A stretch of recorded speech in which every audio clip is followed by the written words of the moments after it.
Okay, we are ready to get started, folks.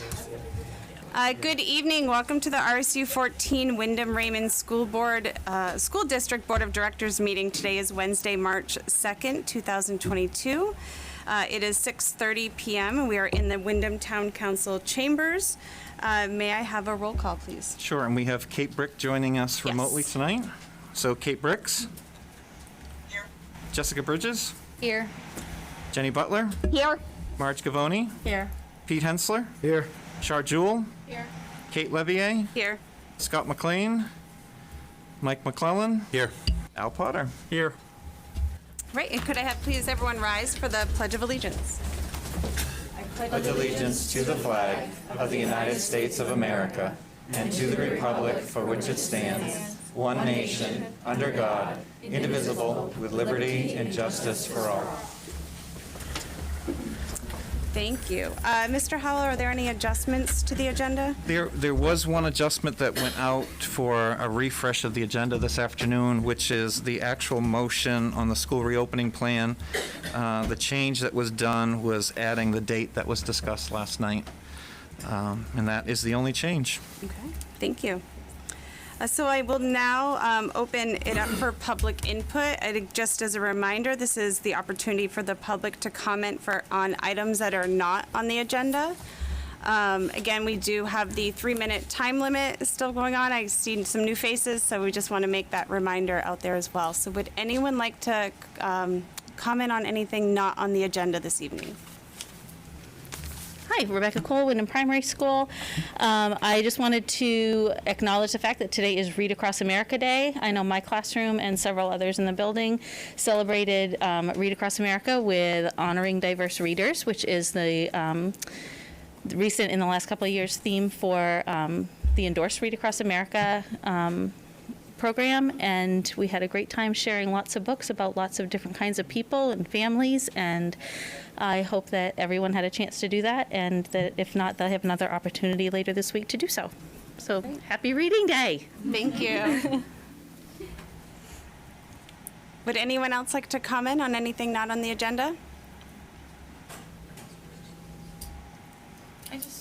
Hi, I'm Dr. Robin Frost. I'm from Wyndham. I noticed that you have proposed budget there up on the screen, and would like to know, whether the dates for community involvement into looking at the budget will be posted, so that the parents and community can. I know there's a part the parents and community can be involved in. So if that's typically posted, that would be great. Or if that's something that you can just let us know, and what dates that would be available when you actually put it out to community involvements would be great. Thank you. Thank you.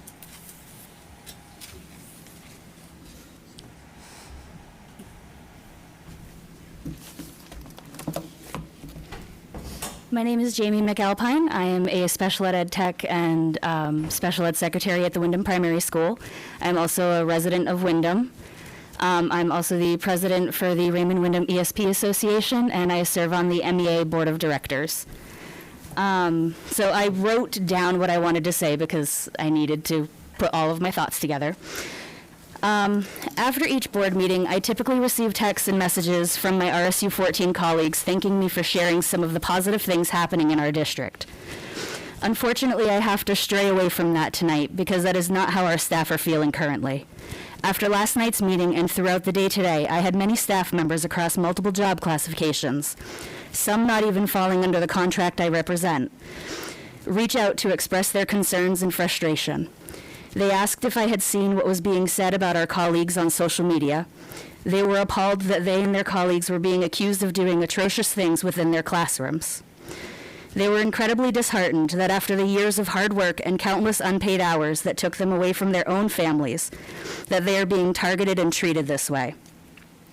The staff of RSU 14 are human beings with their own families and lives outside of our brick and mortar buildings that are feeling the effects of the accusations and contentious statements. It is being felt in the board meetings, online, and in the community.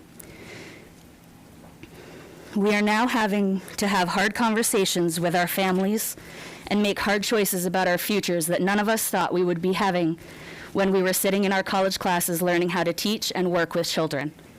I implore the board members and district administrators to check on their staff members. Many of us are barely holding on. We are not doing well, and we are not okay. Thank you. Thank you.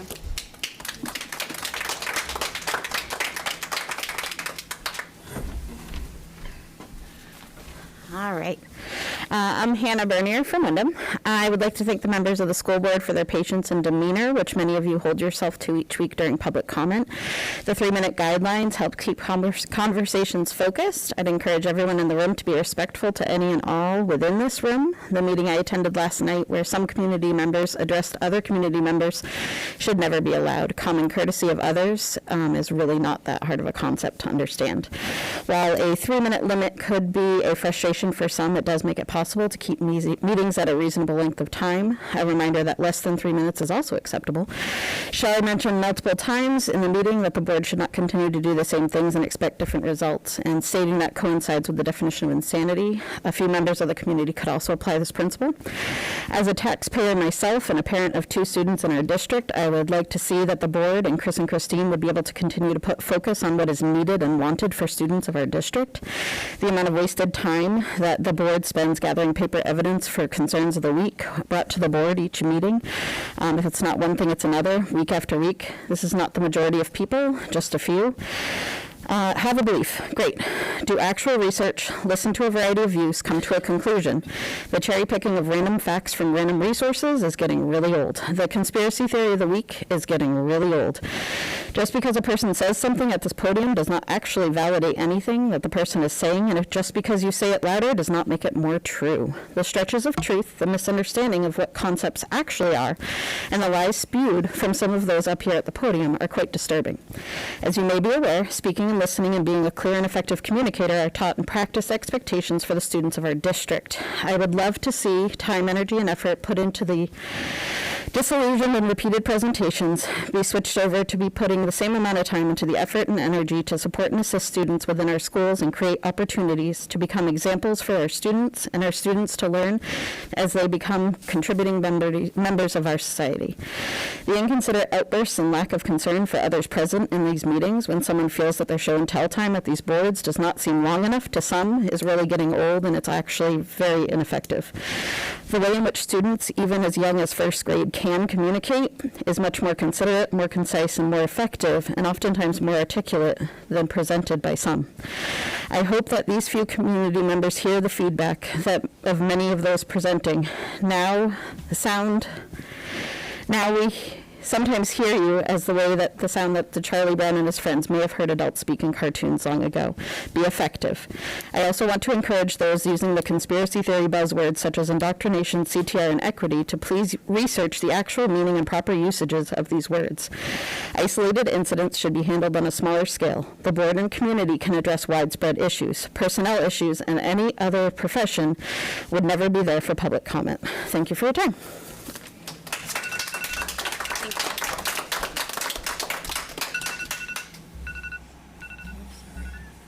Would anyone else like to speak? Yeah, I'll go next, I guess. Hi, Steve Adams. I'm a science teacher at the high school. I've spoken up here before. First and foremost, I just want to say the last time I spoke, I was talking about teacher mental health, and that was before you guys had passed a stipend, and I just want to say thank you. That meant tremendous amounts to our staff, and I've heard lots of positive feedback about that. So I just wanted to it was great for me to come here and just, it seems like action was done, and I really just wanted to say a heartfelt thank you.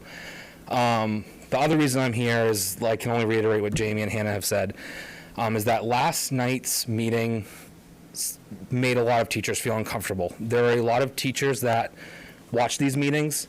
There's a lot of students that see the comments, that hear these things, that repeat, that causes them to act a certain way and treat their staff a certain way. So it sounds like if there are issues with individual assignments or individual books, they should be brought up to the admin and with that particular teacher And I don't know why they're coming out and happening in front of the whole board. Again, like I can only reiterate what Hannah said, I don't see this as I don't see any other profession where a lot of these would rise to. And it seems like it's like whatever's on the news, and one thing happens in Texas, and all of a sudden it's happening in Wyndham schools, and I just don't. That's the way it appears, at least. So if there are incidents that are happening, because as a teacher in the schools, I don't see a lot of these things people are claiming are happening. So if they are happening, I feel like they should be dealt with at the personnel level instead of painting all of the teachers with a very broad brush that does not define all of us. We care about your kids, and we are trying the best we can. And a lot of teachers are coming and having a lot of uncomfortable conversations with us about what their next steps might be. And the tone and tenor, something needs to change about that if we're going to come together as a community. Thank you. Thank you.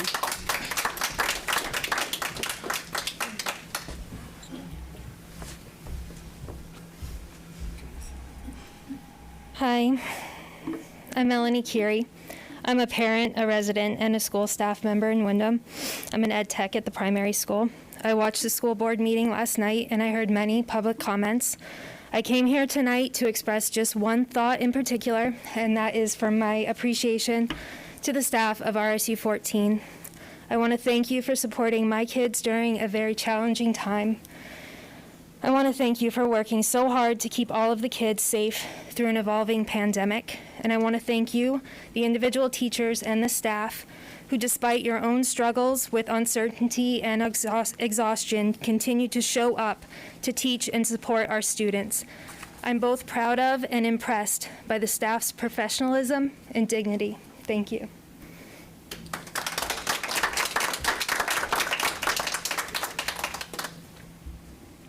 Thank you. Anyone else before we close public input?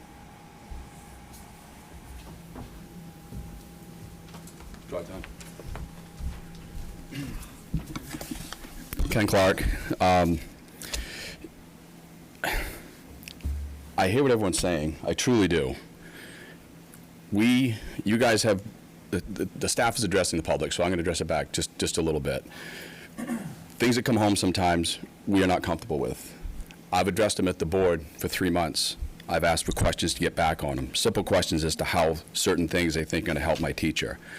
I've requested to meet with a particular teacher, and the vice principal tried to talk me out of it. We had emails back and forth. I just want to sit down with the teacher. I was not given that opportunity. So I want everyone to collaborate. We've been asking for a board meeting, a workshop, I guess that's what they call it. We can't get it. I want to talk to the teachers. You got to understand, we get 3 minutes every 2 weeks to be concerned and get input on what's going on with our kids, who we love dearly. They're our children. And if we don't understand what you're teaching, that's probably it. Let's get together and talk about it. So how can we all work together, I think, is important. That's what's going on here. And I'm not going to apologize for trying to help out my kid. I'm truly not. Let's work together some more. It's going back and forth, people.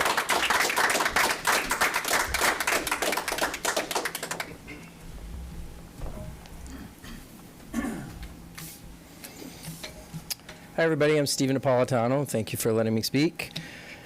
Last night I heard a teacher talk about how she and all her colleagues have put their heart and soul in caring for our kids. And I haven't seen or heard other parents disagree with that. I've had a great experience through the time with the teachers that have taught my children. I'm my third child here. And I'm very happy with them. And I know this hasn't been easy for the teachers. In fact, we've heard some of the parents in the past weeks actually suggest that they should get a bonus. So through all this, whether you're teaching, whether you have a job, whether you're taking care of your family, and then the children, it's been a struggle for everybody. The children is still the focus. They are experiencing something that none of us have ever gone through. And some of the younger ones don't know any better because this is how they started school. So, yes, I agree. The teachers are working so hard, and I'm so grateful for them. We also cannot lose our focus on the children, because that's why we are all here, okay? Last night I talked about situation with Jenny Butler, and I didn't explain it all. I didn't have a lot of time, and we've had several people put in complaints about Jenny's posts on Facebook saying that that parents are coming, they're going to be opposing CRT, and she's for CRT, and calling parents that are going to oppose it right-wing extremists. Okay, that's a big problem, that we have somebody in the leadership role that hasn't apologized for it or even taken the post down. So, and pushing white privilege, so a kid can see that since it's public, and nobody should feel guilty for the color of their skin and who they are. Okay, we want everybody to love one another, and when we're talking children, and my experience with children is they love each other. And if we're making it an issue, and then we're dividing people, and let's not do that with our kids. So when it comes down to, like Ken was saying, academics comes first here, and when teachers are asked, and if they're being told to push ideology, then I personally feel that they're getting in between the parent and the child. And that's where you're going to see a lot of opposition, and people will show up, and that's why they're showing up. It's not just mass anymore. Okay, this is very, very serious and very important. So as we move forward as a community, we all want to get better and make this community better, make our schools better, so our kids can go on and do the same thing for their future communities. Thank you. Thank you.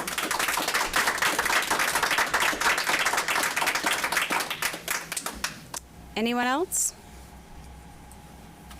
Okay, we will close public comment or public input at this time and move to Mr. Howell's superintendent's report. Yep.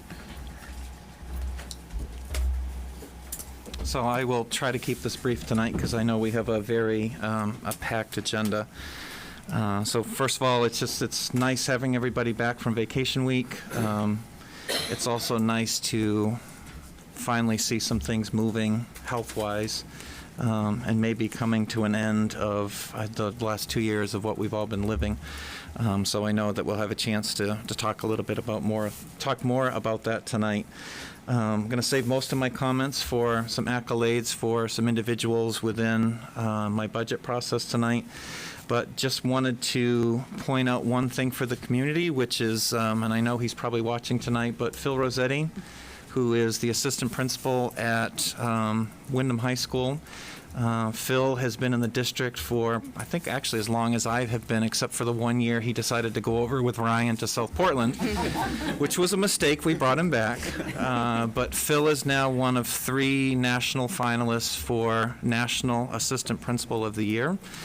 And when you think about the thousands of assistant principals that work in schools across the country, just being a finalist is just no easy feat. But we're proud of Phil. We're proud of the work that he does with students. We're proud of all of our staff. But it's very cool when someone has worked so hard behind the scenes to support so many kids and so many staff members, and to make RSU 14 a really special place to receive that national recognition. So. We're all rooting for Phil. Then I don't know a timeline yet of when the national individual will be finalized and announced, but just wanted to throw that out. There was some new news over vacation, and just big shout out to Phil for that. That's great. Thank you. And also just one last thing, and I'll bring this up in my budget, but all of our budget meetings now for the next month are posted on our website. Each of the agendas have an opportunity for public comment. That has been our practice for years. They're all available there. And in fact, I think most of the agendas have now been written because we'll be following this format over the next month and a half. So I'll have a timeline as part of my budget presentation tonight, but anyone who's interested, also I believe if it has not been posted today, it'll be posted tomorrow. A copy of my presentation and a copy of the budget as well will be posted to the website for those who are interested in taking a look at it. Great. Thank you. We will now move on to board roundtable. If anyone has something that they would like to say, go ahead. Hi there. I just wanted to start out by saying that the teachers and staff are the heart and soul of this district, and that without them, well, we wouldn't be here, and neither would our children. So I just wanted to say thank you. Also, last night, just to address some of it, was respect goes both ways. I felt when I asked a question that I was also, there was a lot of chatter, and we're supposed to respect each other's opinion. We sit here and we listen, and you guys sit and listen, and there just needs to be respect on both ends, because you're not going to agree with everything I say, I promise you. And I'm not going to agree with what everybody else says. That's why we're individuals. But I do want to thank you for coming and sharing your opinions, because it really does help to shape how we want to vote. Thank you. Let's go ahead, Scott. First, I want to apologize to everyone for me being a few minutes late. I wanted to stand in the back and be respectful of everybody's time coming up to the podium. I'm going to disagree with you. I believe our children are actually the heart and soul of this district. We have some amazing teachers that help support them, and so we need to continue encouraging them. I also am a firm believer in the fact that without any feedback, folks, we can't improve our district. So we need these people to continue to come to these meetings and let us know where we are falling short and what we can do to continue to improve our heart and soul, which is our children. Thank you.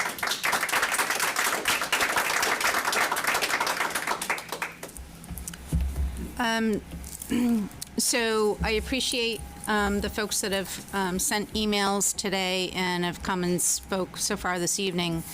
And I can understand from a teacher or administrator or a tech's position that some of the things that you hear are very difficult to hear. Anytime that you're in a service position and you hear that some people think that your service is not what they want or what they expect, it's hard to hear. And I'm not saying they're correct. I'm just saying it's hard to hear. I think all of us can agree, and I think we already did, that we want the best for our children. The differences occur when discussing the who, what, when, and why of what the best means to individuals. My definition of the best for my child is different from Scott's for his child, or any of you for your children. May have a lot of similarities, but there could be some significant differences as well.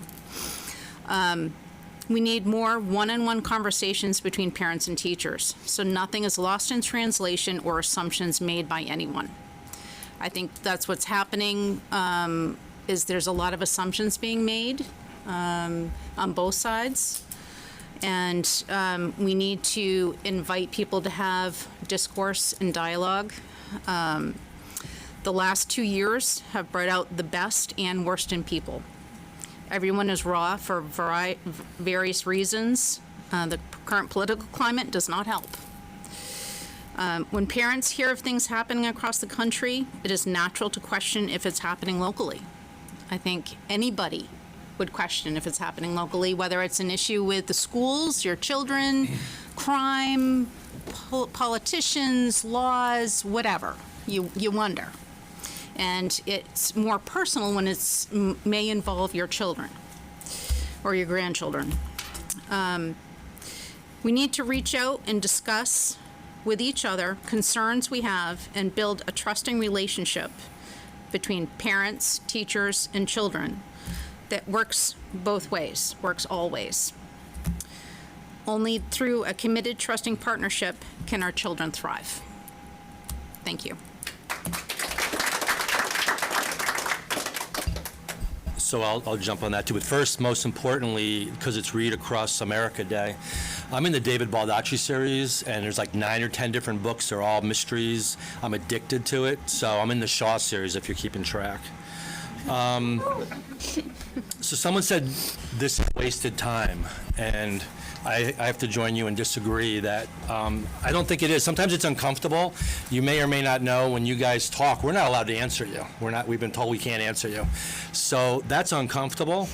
and often, sometimes I agree with any comment, sometimes I don't.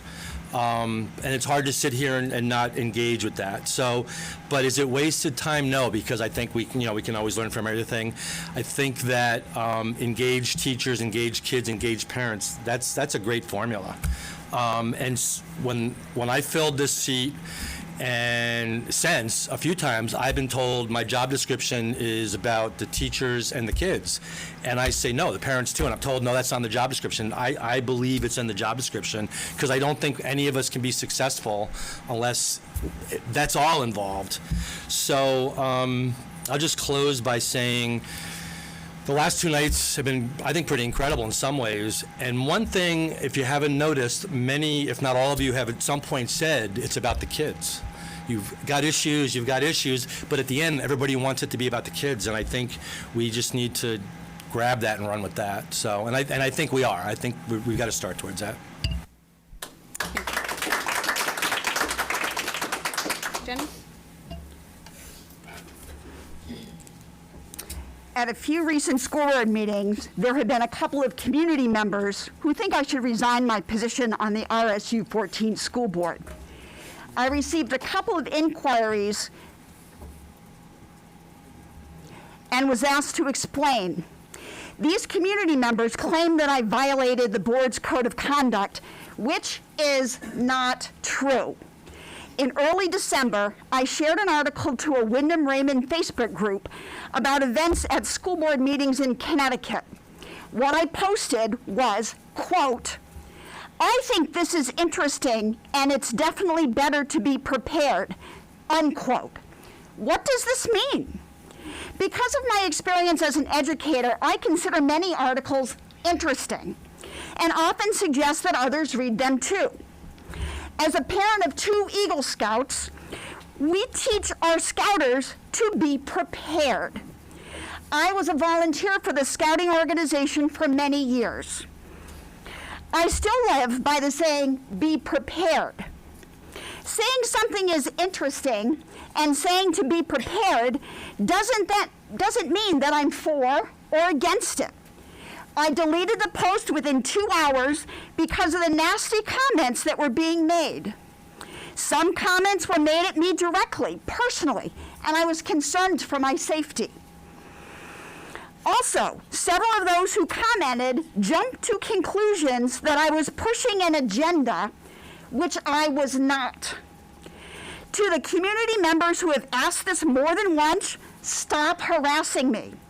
As I said in January, I will not resign because I did nothing wrong. You absolutely did. Folks, please. Thank you. Do you want to say? Yep. Go ahead. Okay. I'm sure nobody's going to like this one. I wrote it down because I really don't want to go off track here. But the other thing I do have, and I only have 3 copies, that if they want to share them out there, that is our policy BDEH for public participation. So actually, I want to talk about what's happening at meetings. There's some things that I want to get straight. One is that every email that has been sent to either the board or the superintendent has been answered. Every single one, I know because we're all on copy for them. I think that maybe the answer people wanted to hear is not what's being said to them. So they're not happy about it, and so therefore we keep getting the same, or I should say, it goes to the board and the superintendent, we get the same emails with the same questions again because they want it rephrased. It's not what they wanted, but and they can go visit Mr. Howell anytime they want. I'm sure he'd be happy to sit with them. But I want to let people know that we being the board, which would be Kate in our instance, and Mr. Howell, answer every single email that has come in. And there have been a lot. I stated last night that it's great that you're an advocate for your child, but you also have to remember that as a school board and a superintendent, we have to advocate for over 3,000 children and almost 700 staff members. We take that into consideration when we make our decisions, and I can tell you that the decisions we make, I believe, are for the betterment of those students and staff. The other thing is, I want to say we have sat here as a board with administrators week after week, very patiently listening to you, and we do care what parents have to say. But we should not have to put up with the disrespect and snide remarks and threats that have been either voiced at these meetings or are in emails. And I'm referring to the fact that we were threatened to be sued personally for what we were doing. And that's only part of it. I think it's a shame the way you have painted a picture of what you believe is happening in our schools with our staff and teachers. They have worked very diligently, even though you say you're not picking on them, talking about asking certain groups to come to explain what they're doing in school is really addressing and attacking those teachers. During COVID, they've worked diligently and tirelessly to make sure that all of our children have the education that they deserve and are safe and should be applauded for their efforts. But if you think there is an issue with our curriculum, then you need to contact the appropriate personnel to verify and discuss your concerns, as has been brought up at many of these meetings by some individuals. So I would like to say going forward, and believe me, we love having parents come. We like to hear from you, and we do listen. But we should not have to remind people continually that we should not hear snide remarks and snickering and disrespect that is being shown to people who are speaking at the podium. This is also not setting a good example for the children that you're here advocating for. And you can either check online for our policy BEDH, and we've just got a couple of copies you can look at. Every person who sits on this board and the superintendent have a responsibility to try and ensure that students get a good education and are safe while they're in school. And we try to be very respectful on how we do that. And again, and I agree with the parents, we want you to come, we want to hear what you say, but we want everybody to be respectful, because I think that as a board, we've tried to be very respectful in return.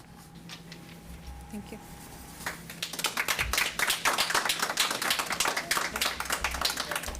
Oh, sorry, Al. My apologies. I just wanted to offer my congratulations for the high school quiz show team.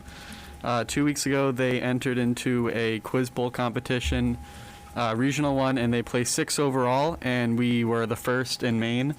And this Monday, we qualified as one of the top 16 teams in the state of Maine, and we will be on the televised program High School Quiz Show, competing against other schools. So, Great. thank you. Do you know when that will be aired? We do not know any dates yet, but I will keep you posted. Thank you. Thank you very much. Congratulations. Sure. Chris, do you mind if I ask you a question? Do we have an update as to when the Civil Rights Team is going to be presenting at the board meeting? Do we have a specific date? No, we don't have a specific date yet. All right. Is that something that leadership can discuss and we can put on the near future agenda? It's actually on one of the future agenda items as we kind of get through budget. Okay. Yeah. Thank you. Yep, it's on the list. It is on the list. Thank you. Yes. Thank you. Yeah, I'll be quick. I just want to be clear. I've said things recently. I speak for myself when I speak, and so you should assume that. And I think when anybody speaks here, they're speaking for themselves. They don't represent all of us necessarily, and I just think that's important to know. Okay. Thank you. So we will move on now to item 8, which is the school reopening plan. Mr. Howell, did you have any updates that you wanted to, or? Sure. So it feels like we were just here. We were. We were. And I think roughly 24 hours ago, we were in this room and talking about a proposal for a school reorganization. Wow.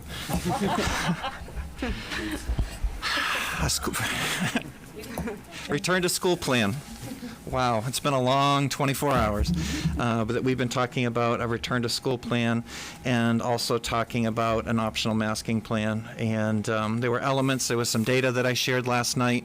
Most of that data either came directly from RSU 14, our specific data that I've been collecting over the past year, or CDC data that is published directly on their website.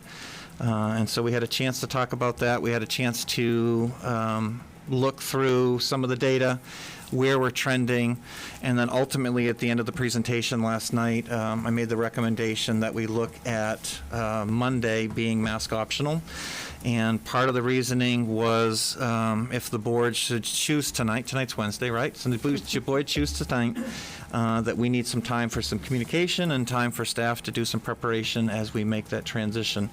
I also shared last night that I was aware that we were expecting some sort of announcement from Governor Mills or the governor's office today in Maine CDC. I did have a chance with, and I think the board knows this, but the public may not know, I serve as the regional president for the Cumberland County Superintendents Association. I've had the opportunity throughout the pandemic over the last few months to not only meet with superintendents across the state from the 9 superintendents regions, but then also work with Dr. Shaw as we've started to kind of look at an off-ramp for what masking would be. And so Dr. Shaw did meet with the group today, also had a chance to meet with representatives from Maine Education Association and MPA, and also Maine Department of Education. And so gave us the heads up that the announcement would be coming today, which happened this afternoon, that the governor's office and the Maine CDC, based on data. And what was interesting through the data discussion is that last night we talked about some of the data as far as caseloads and that backlog. I did find out today that it wasn't the backlog of cases that was actually causing it. It was actually the hospitalization rates and where the percentages were. And unfortunately, with a metric like that, and especially something that's a brand new metric, that sometimes the data lags. And so based on where we are with data, we also had a very rich discussion on wastewater treatment and wastewater and some of the data that they're seeing through wastewater plants, that being a leading indicator of what's happening, that COVID is really dropping statewide in huge percentages. I did volunteer today. I don't know if we'll get selected, but they're looking for additional sewage treatment plants for COVID sampling. I said, why not? We've got a Class 5 sewage treatment plant. I think we're one of the only schools in all of the east of the Mississippi that has their own treatment plant. Why not throw it in there and be part of the study and just see where we're at? So all the data was discussed, and we were given the heads up that the governor was making the announcement that the state would be moving from where they've been since reopening for not this school year but previous school year with a mask requirement or a recommendation of masks for the school year to making the recommendation of mask optional starting on Wednesday. And so none of us knew last night where that data was going to land or what the announcement was going to be or what the timeline is. Initially, the Press Herald reported that that would be effective Monday. I think it was on the website for all of about 6 minutes when it was quickly updated to reflect the Wednesday date. So last night, I think one of the things we discussed, or one of the things that we talked about is now it's not a question of if it's going to happen, it's when. And I think the when has been thrown out there. Maine now joins all the other New England states who've given an off-ramp for masking. And so really it's a matter of time. I think at this point, personally, where I feel is, Monday is an adequate date. It feels like we're into kind of some semantics with a date. I realize the understanding that they were looking at some additional time for the February. But at this point, the recommendation being what we discussed last night with starting mask optional on Monday.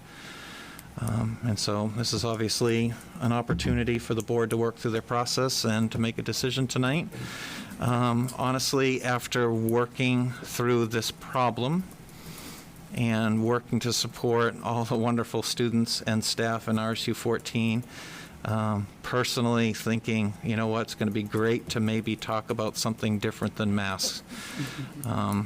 I think if you go through my email, the number of times and the 210,000 emails in my inbox that I have written the word mask, I'm looking to write something else. So that's where we are at the moment. And I know tonight's a chance for the board to have some final discussion and to make a decision. What's the off-ramp going to be for you? I will tell you that every other district in Cumberland County is having a discussion. I know Gorham, I think, scheduled an emergency board meeting for tomorrow night.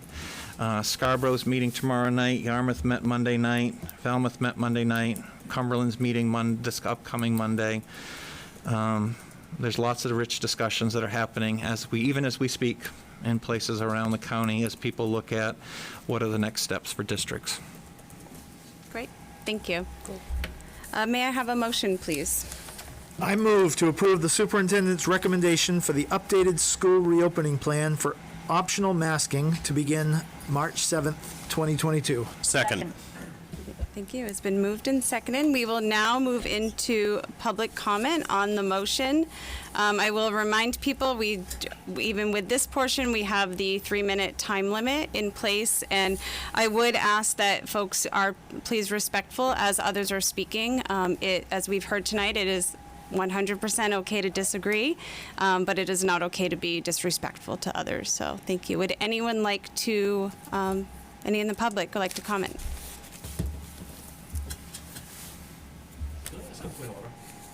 Yeah, did I screw something up? No, you didn't. The motion is for us to, this just heard it said, the reopening plan. So this isn't a wide-ranging discussion about masks in the last 2 years, is it? No. I guess that's my question. Are we focused on the reopening plan and not come talk about masks? And I'm just curious. I think the major component of this, because if you look at the reopening plan, one of the last major things that is left is masking. And so in essence, this... I'm not saying not mask. I'm just saying this isn't intended to talk about the last 2 years, is it? No, this is intended to talk about whether or not it's the right time to move to optional masking. All right, I guess that's what I was looking for. Thank you. Thank you. No, that's all right. Go ahead, please. Hello. My name is Helen May. I'm the parent of 2 kids in the RSU 14 school system. I also happen to be a healthcare worker and have worked with COVID patients for the majority of time of the last 2 years of this hell world that we're living in. Thank you. First, I want to thank you all for everything that you've done to try to keep kids and staff safe over the course of these past 2 years. I know that it's been a Herculean task, and you've had a lot of opposition, and I'm really grateful for everything that you've done. Thank you to Mr. Howell for your response to my email today. I understand that we're moving toward unmasking, or to making it masking optional. I just have some concerns about the broad recommendations from the main CDC today. It's kind of built into and reflected in the recommendations today. That those recommendations should also be contingent upon other data. There's a new variant in Cumberland County now, and epidemiologists cannot responsibly predict how it is going to affect the population. Hospitalizations, death, and wastewater analysis should continue to be monitored, and warmer weather is upon us, so hopefully we'll be able to have better ventilation. And kids and their families have just returned from February vacation. It seems not unreasonable to ask that you revisit making masking optional in a couple of weeks based on the information. I think that there are also teachers, staff, and students who are immunocompromised themselves, or they're trying to protect littles or elders or immunocompromised folks at home, and they have great concerns. When the time comes, which seems to be bearing upon us rapidly, that we go to masking optional, I would humbly make the suggestion that you make high-quality masks available to these vulnerable populations, free of charge to them, because they are going to have the burden of protecting themselves and protecting others, and they're no longer going to have the artificial herd immunity of having the community agree to mask and protect each other, be vaccinated, and socially distance. So I hope that you would consider efforts to try to protect those folks as well. And I hope that that the district continues to use a scientific rubric with which to make its decisions about masking, and that it will be willing to be flexible when the next variant comes upon us as well. And again, I thank you all, and I thank the teachers for all of their everything that they've done to protect our kids and educate them. And thank you. Thank you. It's getting warm. I'll open the window. I gotta. Thank you, Chris. It's like 1,000 degrees. It is warm. Would anyone else like to speak while we're getting some cooler air in? You know if that gets too cold. You can, if it's hot down there, you can open a window a crack. Yeah, We just feel have to- free. We just have to remember it's open. Hi, I'm Christina Small from Wyndham, and I am also a noon monitor at the primary school. I just have a couple of concerns about the reopening plan. I wanted to echo the concern that typically after school vacations, we have seen a spike in cases, and it seemed a little bit irresponsible to be removing masks at that same time, just letting that wave pass. I would think would be a little bit better. Also, there seemed to be some contradicting language surrounding quarantine. So I wasn't here last night, but I did go back and watch the presentation. And so after somebody has completed their 5 days of quarantine, they can return to school and are required to mask. Under this proposal, if masking is optional and staff are not going to be required to police who is masking, I'm not really sure how we're going to make sure that those people who have had COVID are still masking. Most of the time, the staff don't know because of privacy concerns who has had COVID.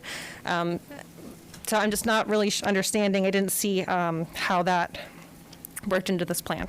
So that was all. Thank you. Thank you.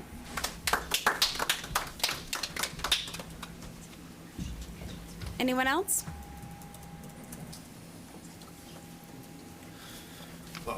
Since no one else is getting up. All right, here, I wrote down a little bit of things because I skipped a bunch of stuff. But, Could you please also just state your name for the record? Adam Thank you. Zajac. I got kids in the elementary in Manchester and the high school.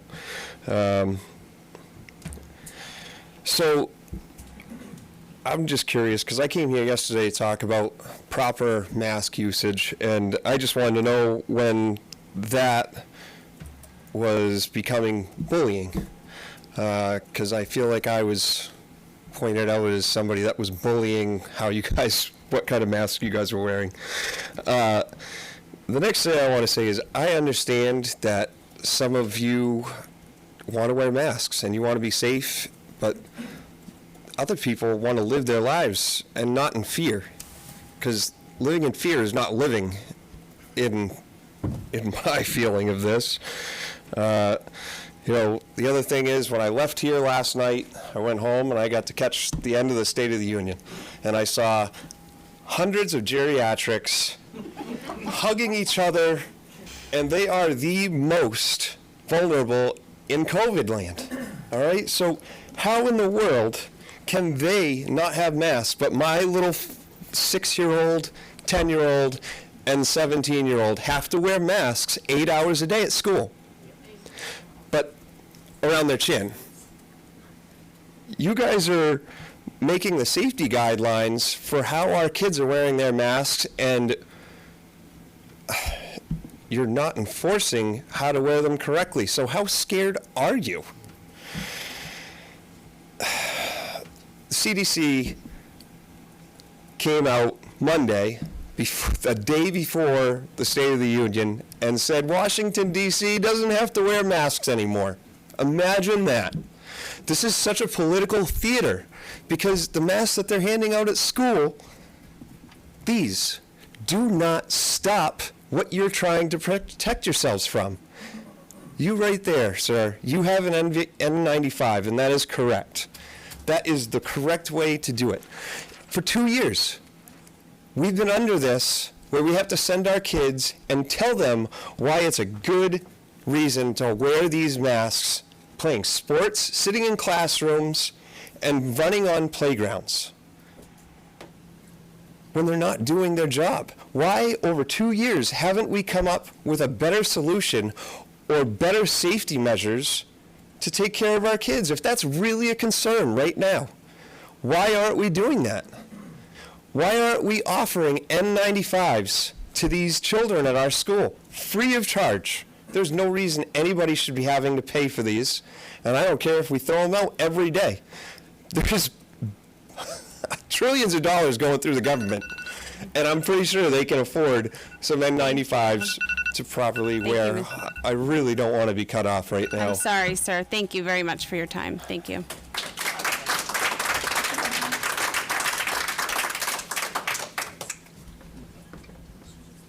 Once you've gone up, you cannot go back up again. Thank you.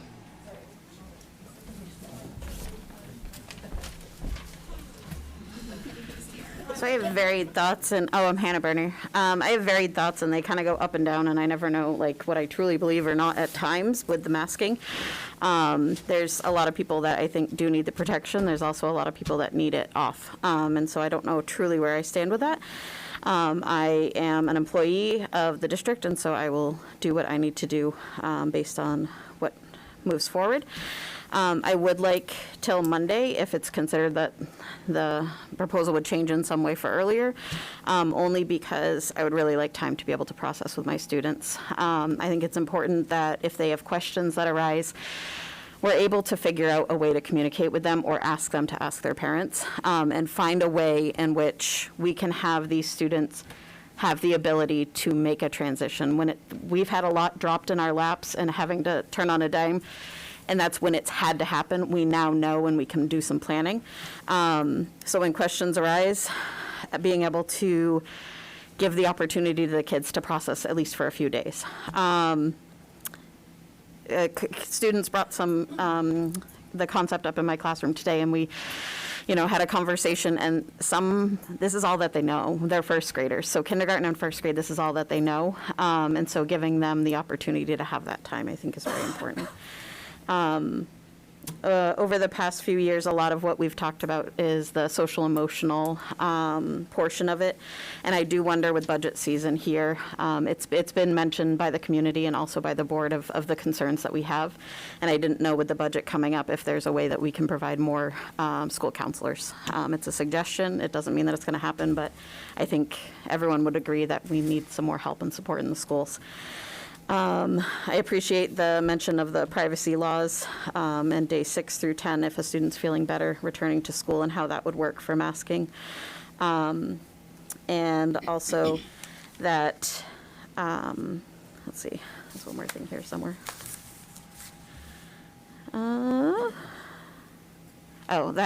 We need staff healthy and present at school. We want to create the best experience for students, and in order for that to occur, the best way for them is for consistency. And so providing masks for people that need them, I think is very, very important. I think that's it. Thank you.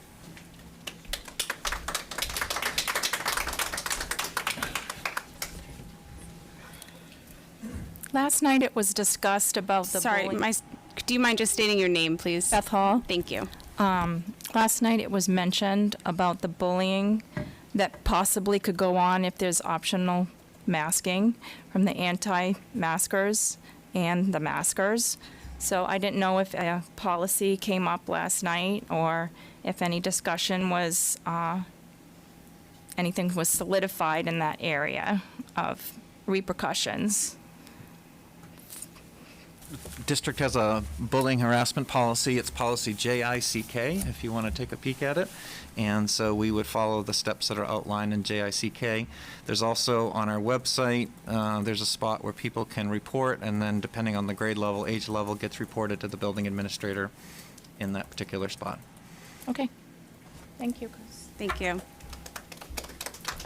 Anyone else? I want to apologize for jumping ahead, no, but sir, please. masks need to end tomorrow, not Monday. All right, no, you cannot. Sorry. That's Thank fine, you. but it needs to be done Sir, tomorrow. thank you. Would anyone else like to speak that has not spoken yet? Thank you. Hey, my name is Megan Potter. I have 2 boys in Manchester and primary, and I just want to speak for them. When I told them I was coming here tonight, they were so excited to not have to wear masks anymore. So if that's a possibility, I'm sorry, I'm nervous. If that's a possibility, that would be fantastic. I have a first grader who has never been to school without a mask, and that makes me want to cry. So as soon as we can, let's get the masks off. Like if government agencies, if the CDC, if all of them are saying we can take them off, let's take them off. It's time. Thank you. Yes. Thank you.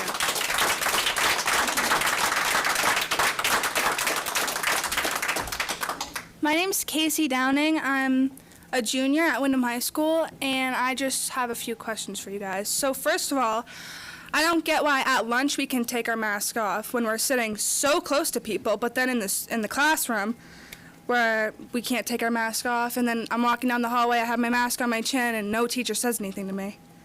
I just don't get it. They don't either. No, that was a question. Like, and also I just want to say, like, the past few years when we've had masks, and between like quarantining and like getting taken out of school for people who aren't vaccinated, I just think I have not learned anything. And I find it so hard for people to learn in this environment when we have to quarantine, people miss school, you have COVID, you're out, and then you come back and the teachers are like, oh, catch up. Like, how do you expect me to catch up when I've been out for 2 weeks because of COVID? That's all I have to say. Thank you.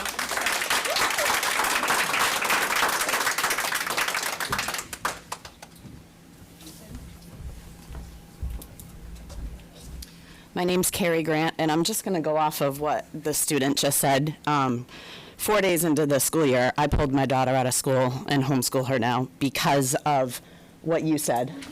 It's not fair for my daughter to miss out on school because of a vaccination status. And there you go. Look, I just told you my daughter's vaccination status, which is nobody's business, but I did. She was getting quarantined. Not okay. Missing out on education. If this emergency use does not get lifted with the convoy that is headed to DC. I'm not sure if anybody knows about that. And if this isn't ended and you revisit mass in the district, what's the plan? Are you going to put the mask back on the kids? We need to know that. We want it dropped. Thank you.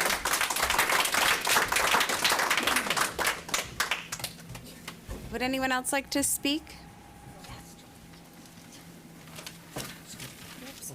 No, you go first, please. Sure? Oh, absolutely. Joel Woodward, Wyndham. My son's in 7th grade, 12 years old.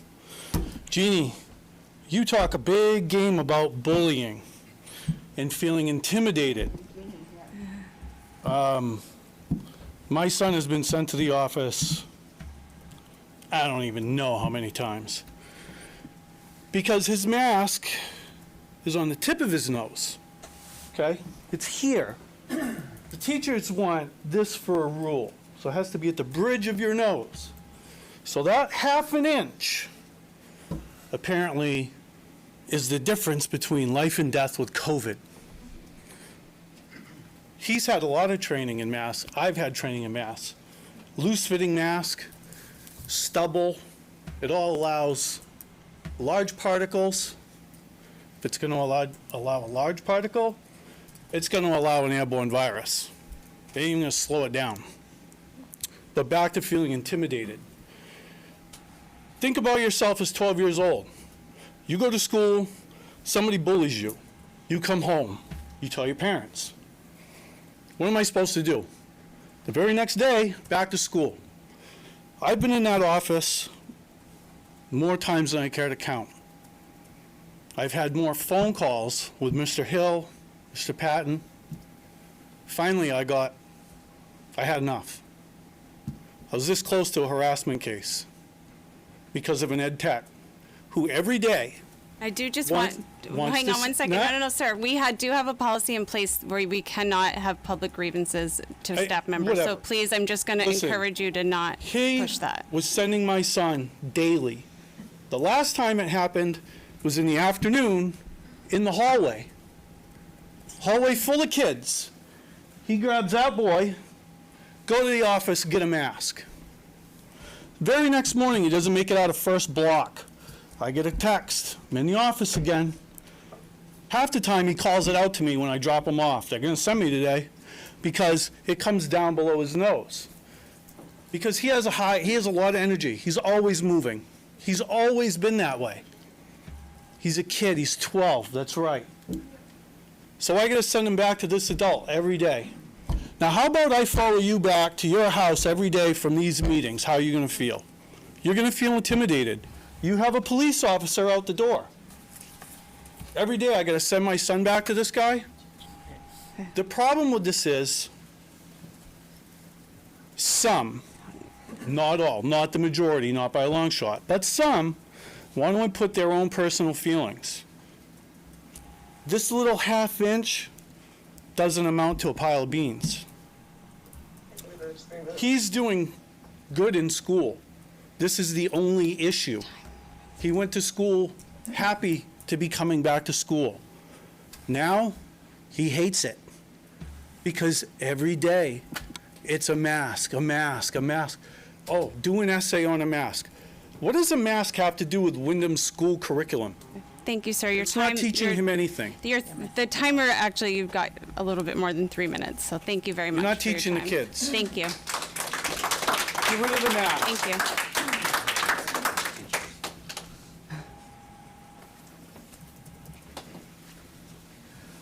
Hi, I'm Barb Murray. I'm a lifelong resident of Wyndham, attended Wyndham schools, worked in the district, substituted in the district. My children and some of my grandchildren also had attended. I'm going to swing us back to the motion that is on the floor in that the reopening plan. I am looking at the CDC recommendation that was released today by Governor Mills. And within the main CDC, well, it welcomes the simplified recommendations, which take into account important metrics such as hospitalizations. The main CDC encourages Maine people, municipalities, schools, businesses, and other entities to consider that new guidance as one piece of information in a holistic approach to deciding whether masking is appropriate for their setting or themselves based on their risk factors. So not only do you have the reopening plan, and I know that you are looking at data, which you need to continue to do. Because I'm up here gabbing, I am not a scientist. I do not collect data. Many people in this room are in the same boat as I am. I have to rely on experts. And until I hear differently, those are the people that I will be listening to, and I know that you will be listening to as a board. If the unmasking or the mask optional occurs, I'm very concerned for staff who are immune compromised. I'm also very concerned for the students who are immune compromised, in that what protections are going to be afforded to them so that they or their family members who may also be immune compromised are not put at greater risk. So I know that you have a lot to consider. It is not a simple mask versus unmask. It never has been. It's been the safety of the students and the staff and the welfare and well-being of that group. And you, as school board members, have an awesome responsibility. Thank you for being here, and thank you for stepping up to the plate. Thank you.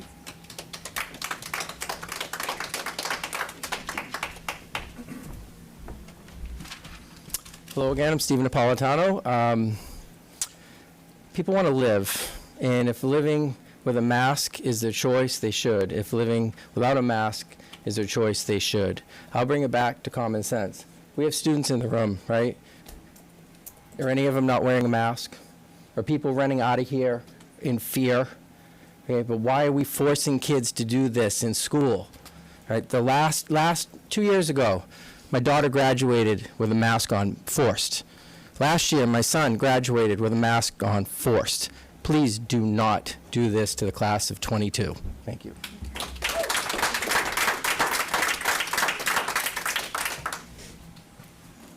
Hi, I'm Brandon Woodward. I'm a 7th grade student at the Wyndham Middle School, and my health teacher, if I get sent to the office once for my mask below my nose, she makes me do a 5-page packet about my mask.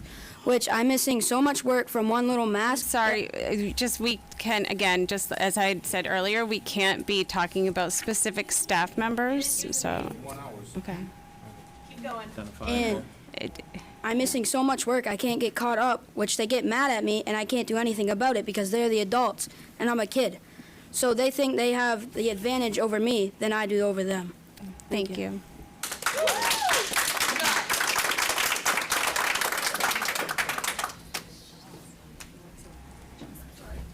No, you're all set. I'll go after. Hello, my name is Caitlin Downs, and I'm a Wyndham resident, and I have a 6-year-old at the Wyndham Primary School. I want to thank you all for listening to our concerns. We really appreciate it, and thank you to the Vice Chair for being so respectful and polite in a very difficult position. It's really appreciated. I know we've heard a lot about immunocompromised folks. Not that I'm insensitive to high-risk parties, but what were they doing before? I mean, there was a time when none of us wore masks and they were still out in the population. We still had the flu. We still had other viruses that they had to be concerned with. What were they doing then? Wear your mask and you will be fine. Wear the N95. That is, supposed to be the pre-mask out. Do it. Wear it. But don't make my 6-year-old wear her mask anymore. I walked to school with a mom for about 2 months before we had an outdoor fall festival at the primary school. And she looked at me and she was like, "Oh my gosh, Caitlin, I cannot believe how beautiful your daughter's smile is. I have never seen it until today." And no one should have to not be able to see my child smile because it is beautiful. And just not having the ability to do that. And then, if teachers don't have to enforce the 5-day mask, that should be on the parents, the students, and the doctors. It's, kind of like the stay in your lane thing. We appreciate what they're doing. I am so thankful for my daughter's kindergarten teacher. She is a dream. She's a rock star. I tell her that all the time. We have a wonderful communication. I appreciate all she does. But again, let me be my parent. Let me raise my child. You guys focus on the school and the educational needs, and we'll do the other piece, and we'll worry about the bullying and raise our kids the right way. But really, we really hope that you'll see through and end the mask mandate for the kids and make it optional. For those who want to wear it, let it do its job. For those who don't, let us have our freedom. Thank you. Thank you.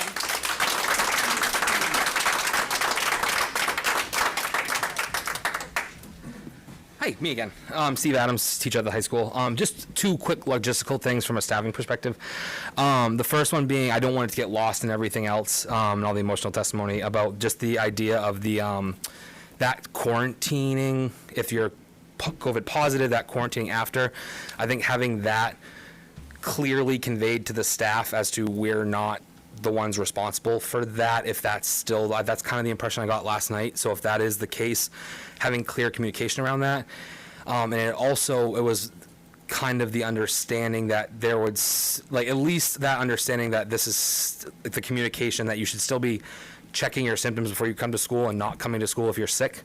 That's the other concern, is just making sure that it's still clearly communicated that you should not be coming to school if you're sick still. But anyway, those are just the 2 things from the staffing perspective I wanted to bring up and not get lost in all of this. Thank you. I'm Trisha Clapp. I have a 17-year-old, a 14-year-old, and a 9-year-old. My 9-year-old has been homeschooled this entire year. He wants to go back to school. He has sensory issues, he has Tourette syndrome, and he has extreme anxiety. The kid can't even wear underwear. He can't have things on his body. He can't go to school and wear a mask for 8 hours. He just can't do it. The thought of it to him when he was starting school, because last year he did full remote with his teachers, was overwhelming.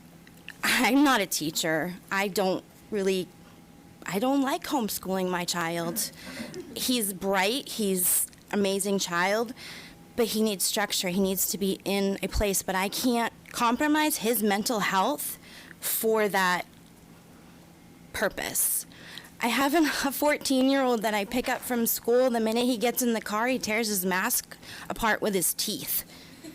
I mean, if there's any germs on that mask, he's getting it in his mouth anyway. I totally understand, and I feel for the immunocompromised. I feel for the teachers. The teachers are amazing, and they're doing everything they can with what they have, which isn't a whole lot, and I totally get it. But when you have a child that their parent picks up because he won't wear a mask and he's in a room by himself because he won't wear a mask, he's not sick, and he has to be picked up, that's okay. But if there's people that have to wear a mask, we have to worry about the kids that can't wear a mask. I'm sorry, I guess that doesn't make any sense.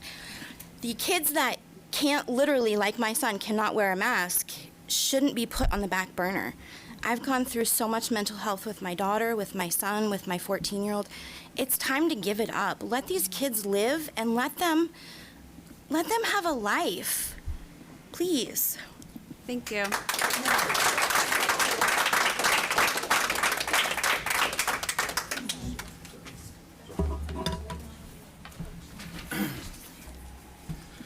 Ken Clark. I printed off the wrong notes, so I'm just going to do the best I can tonight. I sometimes sit back here and ask myself, why even here? This is a free country.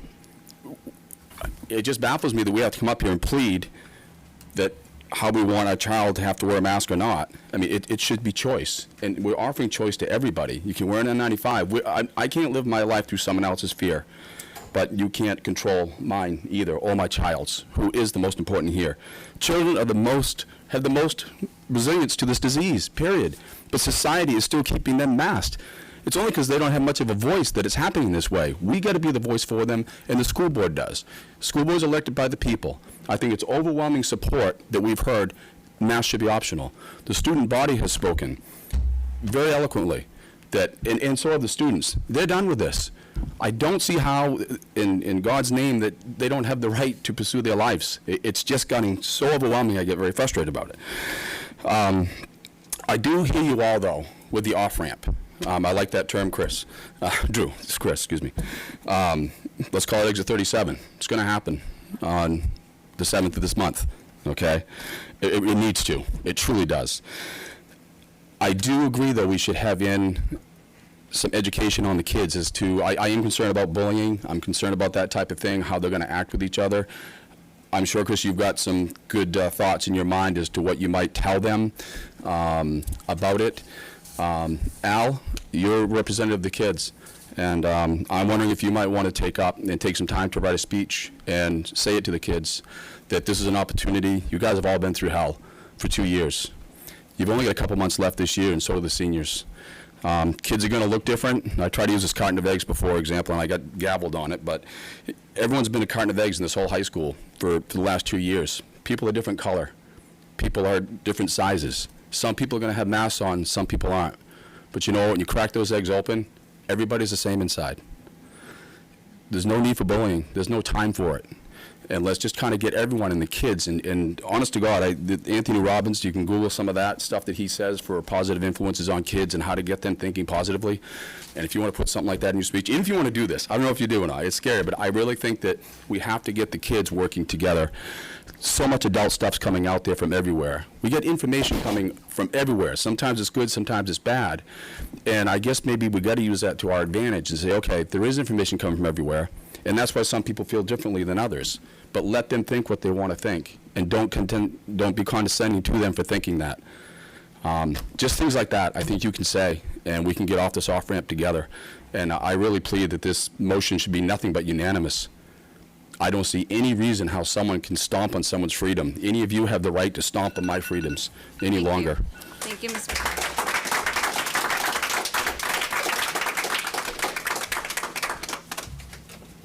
Would anyone else like to speak?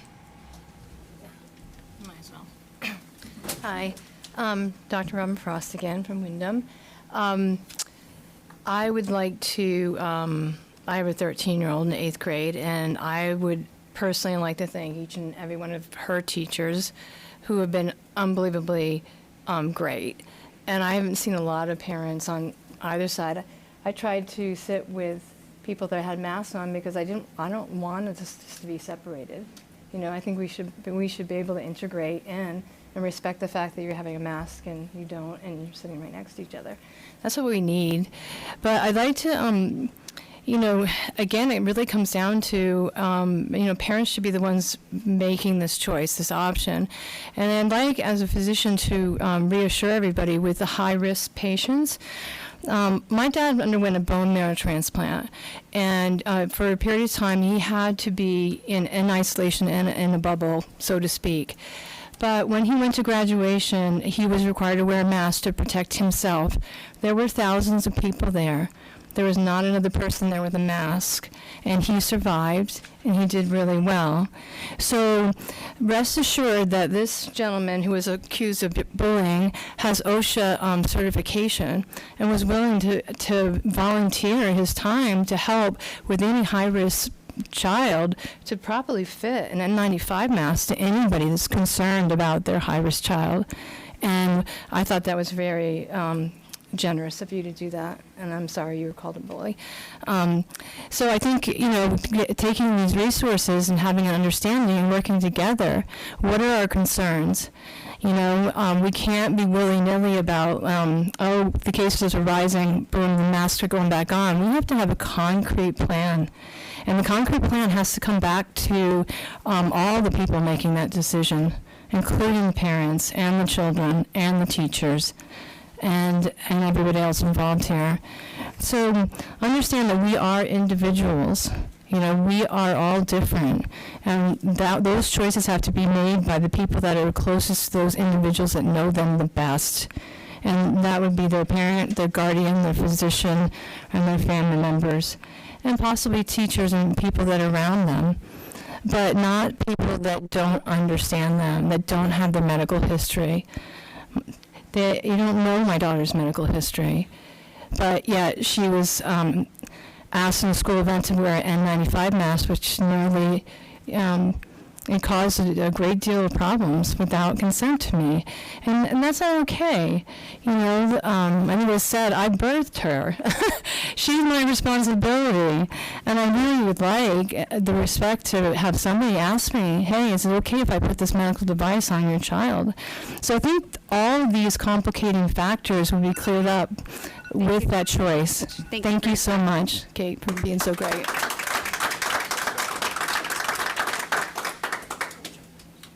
Would anyone else like to speak before we move into board? Yeah, go right ahead.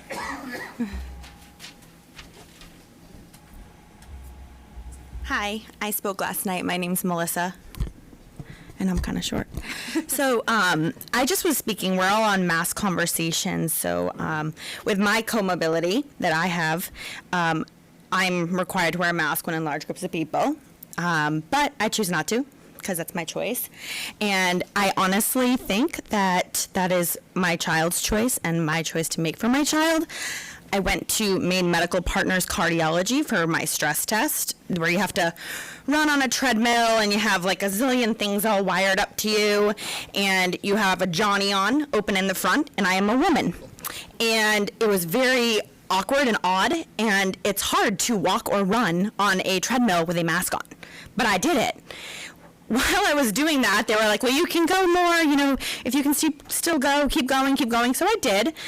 And then he said to me, the cardiac tech, you can take your mask off. And I said, well, we're in a 10 by 10 room, and we're all about 1 foot from each other. There's a cardiologist, an MD, a doctor staring at a screen, watching my heart rate and making sure I don't pass out. And then there's like a nurse, and there's a cardiac tech, you know, 2 of them, and then there's a person doing the EKG at the same time, and he said, we are all wearing N95 masks that were fitted for us. You are at no risk if you remove your mask from us. So if I want my son to go to school and I want to feel safer, I will have an N95 mask on him to protect him from anybody else who chooses not to if I am fearful, which there are days where I am and there's days where I'm not. But that's my choice to put it on him, and I will get him the proper fitting mask that actually works. That I was told by a doctor, a medical assistant, a nurse practitioner, all these medical people who are much more qualified than I am to even be on this topic. But they told me I was safe, and that I would never give them anything, and they couldn't give me anything because they were properly fitted to the proper mask. So that's all I'm asking, is that we look at the science and we follow it and we wear the proper masks if we're going to be wearing them. That's it. Thank you.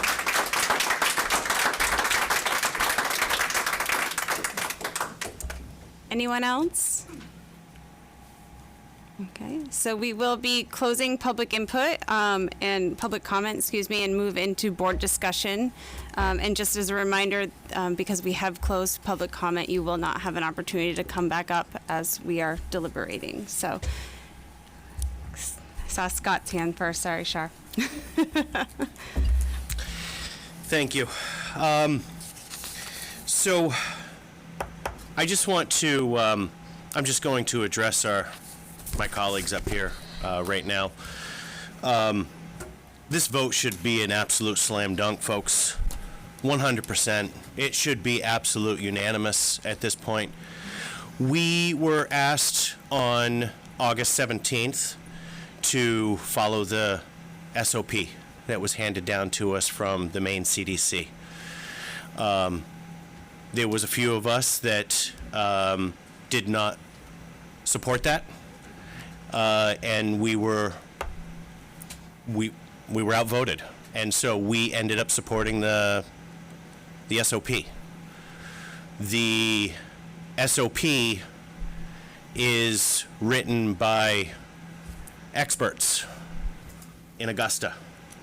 I believe the young lady Casey came up. I don't know if she is still in here or not. But to answer her question, the reason why you can sit down and eat lunch without a mask on is because it's in the SOP. It doesn't make any sense, and I totally agree with her 100%. I started picking a fight with Maine legislature. I started emailing Department of the Education, Cultural Affairs Committee, and Department of Health and Human Services Committee. Nobody was getting back to me. Nobody was responding to my emails. I was asking serious questions about why there was a lot of discrepancies within the SOP. And it wasn't until I actually started copying the press on my emails that they started responding to my messages.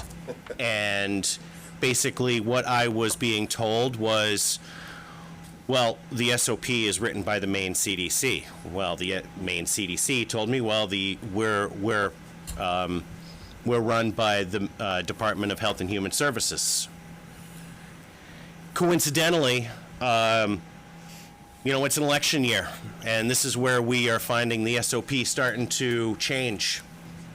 It's quite convenient, and so I ask my fellow colleagues, you guys have always wanted to follow the science. Well, the experts are telling us that this is the direction that we can go.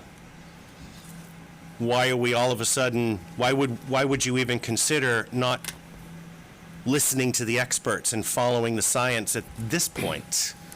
And so it was interesting because my daughter told me a week and a half ago that even if the school district decided that they were going to go mask optional, that she was going to continue wearing her mask in school. And I told her that that's okay. You are allowed to wear your mask at school. I will not, but you are allowed to make that choice yourself. And I have given her that flexibility. And I just found out yesterday morning, she sent me a text asking me if she could participate in the student walkout to protest the mask mandate. And I was scratching my head. What's going on here? So I got home yesterday and I asked her, I said, so why did you decide that you wanted to participate in the walkout when you told me that you were going to continue wearing your mask in school? Folks, she's 15 years old and she told me it's about freedom of choice. 15, and she told me that it was about freedom of choice. So this decision it really should not be up to the 9 of us. This decision should be made within the homes of our district. This decision should be a family discussion. It was Dr. Frost who actually said yesterday that this should not even be a vote. It was Mr. Hensler who said back on August 17th that he was kind of surprised that the 9 of us were making this determination.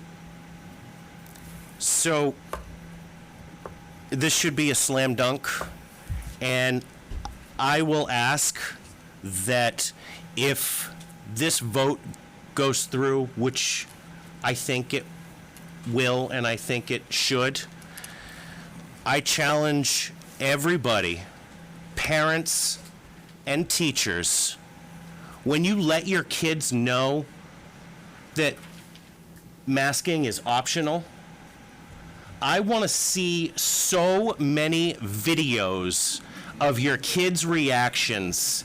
I want you to flood our emails to let us see what the reactions would be. Because I can honestly tell you, I think, folks, if you see those reactions, it will bring tears to your eyes. Thank you. Thank you.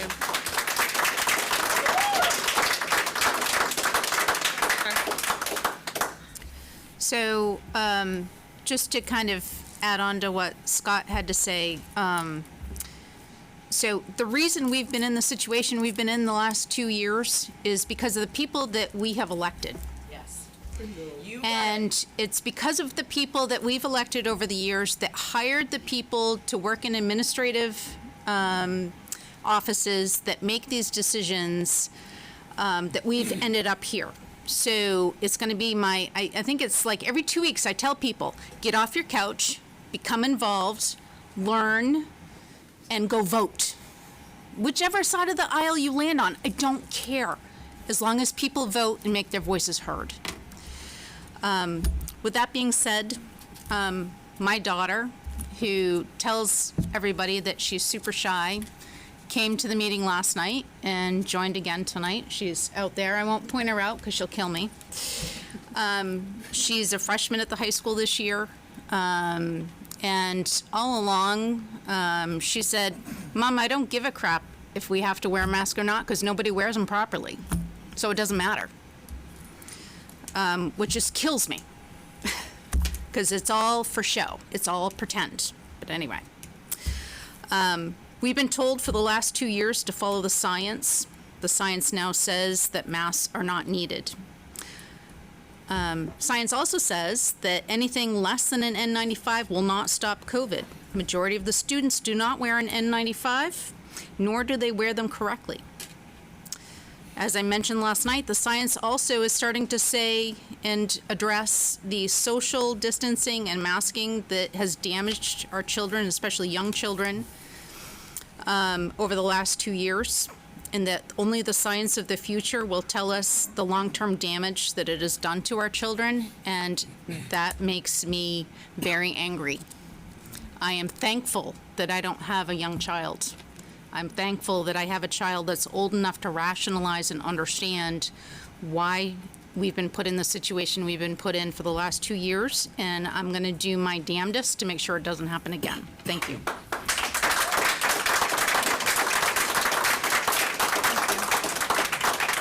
Go around. I'm still thinking. Okay, that's fine. No, you don't have to. Do you want to wait? You can wait. I wasn't going to say much, but my train of thought is, having walked into the middle of this too, it's been frustrating. My biggest fear has been in the beginning, some of us talked about let's try to get rid of masks, and I had a fear that we get rid of masks early on and then we have a big outbreak. And not only are we, one step back, we're way back. So it's not been fun. I agree with what you both have said. It's not been fun. And we're here now. I think I do want to point out the administration, the teachers, and parents too, kids, that we had to go in a direction. We chose to go in a direction. We did that. I think it was very professional. I think, please convey to whoever needs to hear it that they did a good job, no value on masks, but that you guys did a good job in what you were told you had to do. And now we're hearing concerns about taking the masks off. I have full faith in you guys that you will create plans that will be respectful and safe and all that on the other end. And I'm actually interested to hear what that's going to look like eventually. But I think the challenge to parents who have come out in force is now to step up to the plate too. I think, Charlie, you were saying it's not time to sit down and be done. We won. But there are going to be some rules. And it's going to be up to the parents to follow those rules as well and make sure that we can go forward and don't get caught in a rut. So in some respects, maybe, as I said a little bit earlier, maybe this is going to end up being a really good thing, a community builder. Everybody's been kind of intense here. Maybe this can be something we can jump off on now and move forward because, again, we've all said this is about kids. And now we have a chance to show that. So I am voting with you. Go ahead. Anybody else? Okay. Did you want to say anything? No, yeah. Okay. Marge? I will. This is important. It's very important, but I think my biggest thought right now is that I think there's an obligation that everybody, and it's going to be difficult for teachers if parents do not explain this wholly to their kids. I worry about the bullying. I really do, and I'm talking both ways. I'm worried about kids who don't wear masks saying to kids that I wear, why are you doing that? And then in the reverse, the kids with masks saying to the other kids. I think it's extremely important, and I don't know if something is going home to the parents, Mr. Howell, to really explain to them that they need to explain to the kids in depth, now is the time to be kind and respectful of what everybody wants to do. We're trying to do what's right for everybody, and we don't want to see any of the children be damaged any more than what's already happened, because this is, I'm with the teachers, this is going to be a very big adjustment for these kids, especially for the little ones who've never known anything but masks. I empathize with those teachers, and with parents. It's going to be very difficult because they're young. So I ask that you please try to have your children understand they need to be as kind and respectful as possible. That's all I got. Thank you. Mutual respect, I think, is really important, and sometimes it has been lacking. People jumping to conclusions and making assumptions without having a dialogue. I'm still concerned about the bullying that may happen between students, whether it's pro or against. That concerns me. It concerns me that there are staff and students who are immunocompromised. It concerns me. I am concerned that after a student who has had COVID and has no longer symptoms is supposed to wear a mask for 5 days, and I'm concerned for the staff members who might have to police that. That's really concerning. I know a lot of students have been feeling uncomfortable wearing masks. I know that, I understand. I have to teach in one, it's not fun. I'm also concerned about the students who potentially have anxiety about not wearing masks. I think it's really important that the social emotional learning component is going to, I think it's really important to be addressed because there's a lot of anxiety. All of us have lived through this for 2 years now. None of us have ever lived through this before, and none of our kids have either. I think it's really important to address those social emotional learnings. I think it's really important that everyone is respectful about opinions that are different than their own. And as you said, Marge, kindness amongst everyone is really important. Our staff and our students, I think with working with kindness, this optional masking will be significantly more successful. So being kind is really important, respecting each other. Thank you. Okay, go ahead, Al. I wanted to start just by thanking the students who came up and spoke tonight and the night before. Being student representative, especially for topics like this, is definitely not cut and dry. It's hard to cover one opinion for a very large percentage of students. So I just wanted to thank the students who came up and talked about how they were feeling. But I wanted to just start.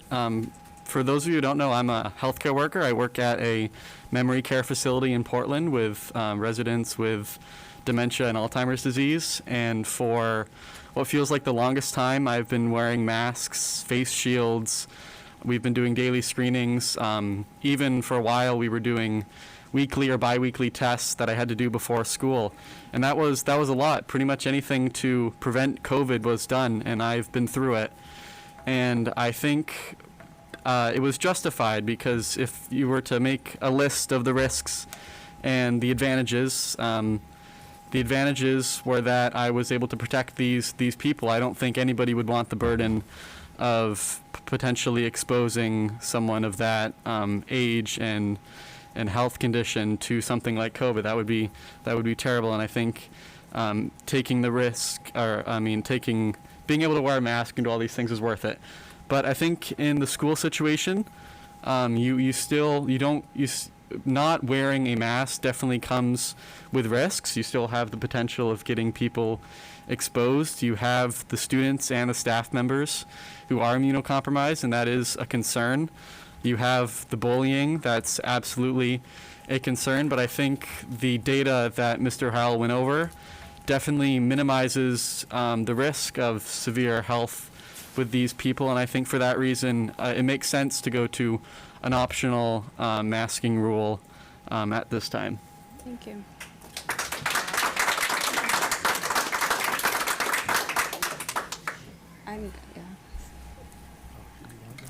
I can end it, or I can go. No, it's fine. Go ahead. Okay, so for me, this definitely was not an easy decision, and I had something actually written out until the new recommendation came out about, I think I got the email around 12:30, 1 o'clock, and I had to tear it out of my notebook, so now I have nothing written. I do think it's really important to be the kind and respectful, like we were mentioned. And when people say there isn't any bullying with it, when it came to vaccination, my child was approached by another child of the same age and told, "You're going to die if you get that." And she was only just so proud that she was getting the vaccination. And so, yes, I worry about that with masks, if that was how she was approached for that. We talk about it enough that she didn't take it to heart, but it bothered me a lot. Because that was her decision, and she does not go to school and say anything about anybody else's status. I also worry about the COVID positive quarantine and people coming in and deciding not to wear a mask, not telling us they were positive, and exposing. That is a concern. But I do think, like it's been said, that the home and school education and the emphasis on both home and school to prepare these students. My first grader has never been to school without a mask. She ended preschool abruptly. My third grader was in first grade and just coming out of her shell when all of this happened. So her anxiety is already through the roof, so I can only imagine what's to come as well. But the biggest thing, be kind and respectful to people who choose opposite of what you believe. Okay. Thank you. All right, I'll try not to be too scattered in my thoughts.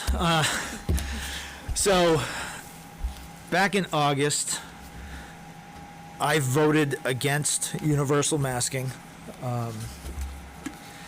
And as Scott mentioned, at the time, I couldn't understand why that decision was laying with a school board. It had been passed, the buck had been passed from the national level down to the state level.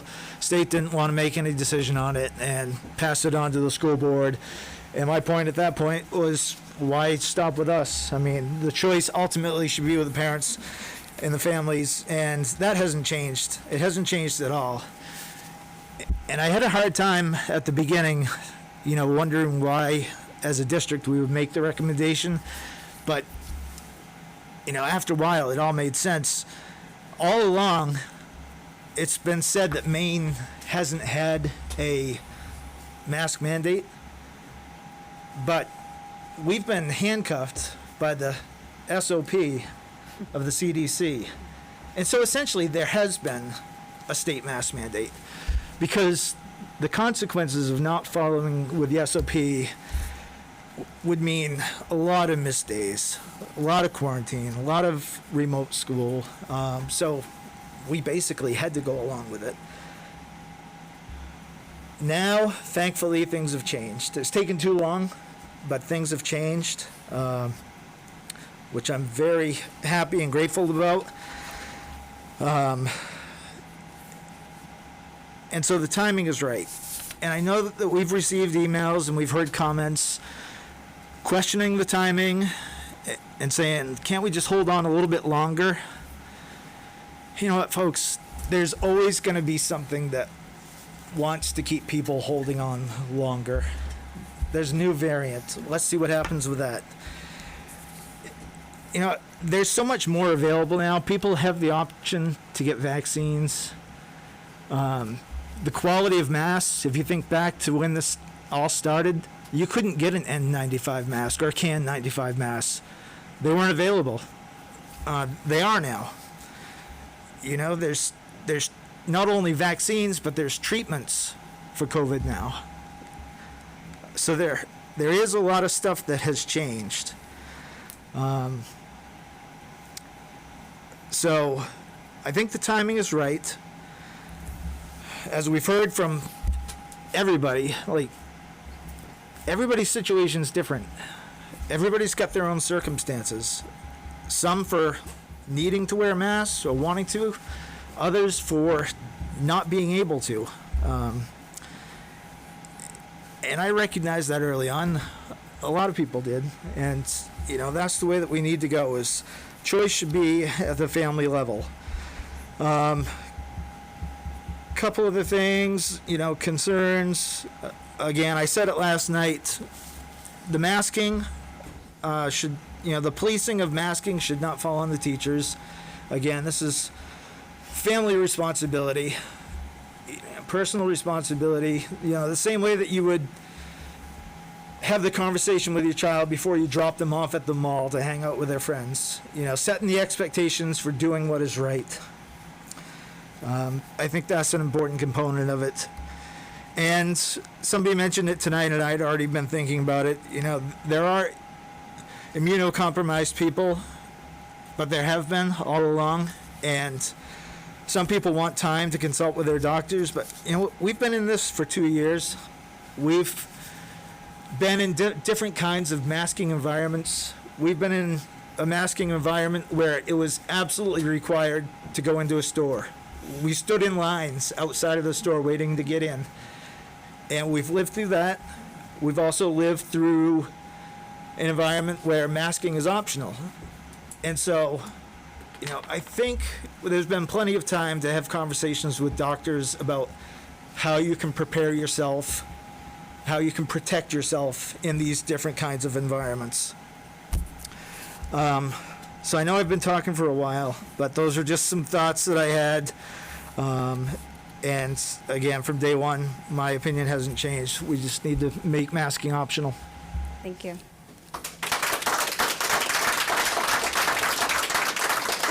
Hey, I get the final word here. Maybe, unless someone comments after. Kate is not going to say anything. Okay. Yeah. So I do first want to just take the time to acknowledge all of our outstanding teachers and administrators. You have all been unbelievably amazing through adapting to so many changes that have been thrown your way. I was talking with someone the other day about how far we have come in this pandemic, from letting our mail sit for like 14 days before touching it, to finally being at this point where we are looking at removing masks in schools. It has really often felt to me that schools have kind of been the face of this pandemic, and that that children and teachers have really been the face of how we're moving forward with this, and that's just been extremely, extremely unfortunate that has been the case. As I said yesterday, I think our kids are ready to see smiles from their teachers. They're ready to see the smiles from their classmates. I have always been very concerned about the learning challenges and the social and emotional issues that may have occurred for students with masking and just with the stress of all of this pandemic. And so I really support the work that our district is doing, and I'm sure will continue to do to help to mitigate these. So I want to thank all of you for that work as well. I have a kid at home who wants to be woken up, even if it's at 10:30 at night, to be told what the outcome is, but I will not be recording that and sending it to you. But again, I just want to thank everyone for their input. I do want, as we've all heard, please, as we move forward with this hopeful next new phase of everything, that we are very respectful of each other, and our children are leading by our examples as well. So thank you.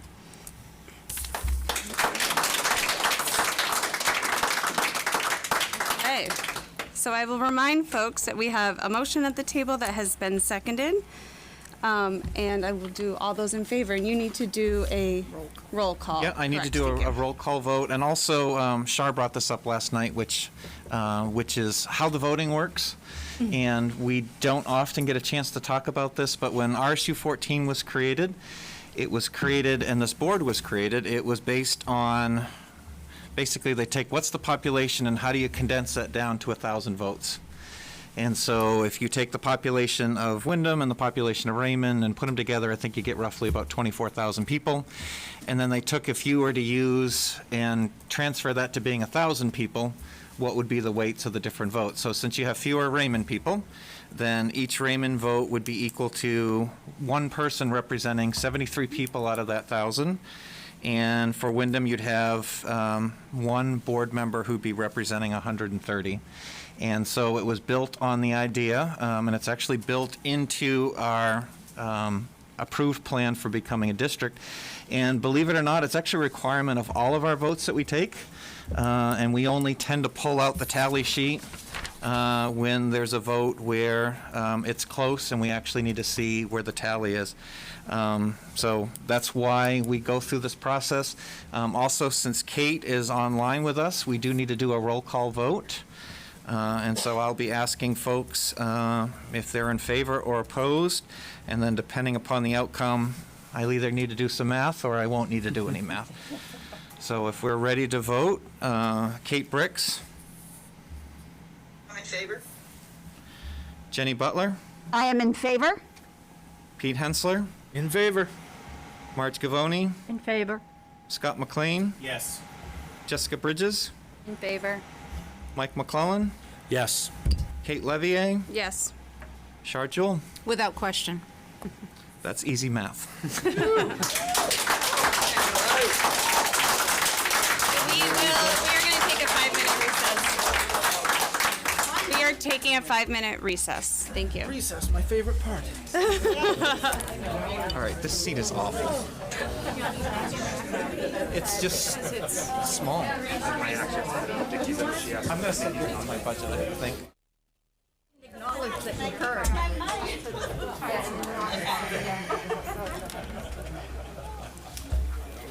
Okay, we are back and moving on to exciting conversations about budget. I'm going to turn it over to you.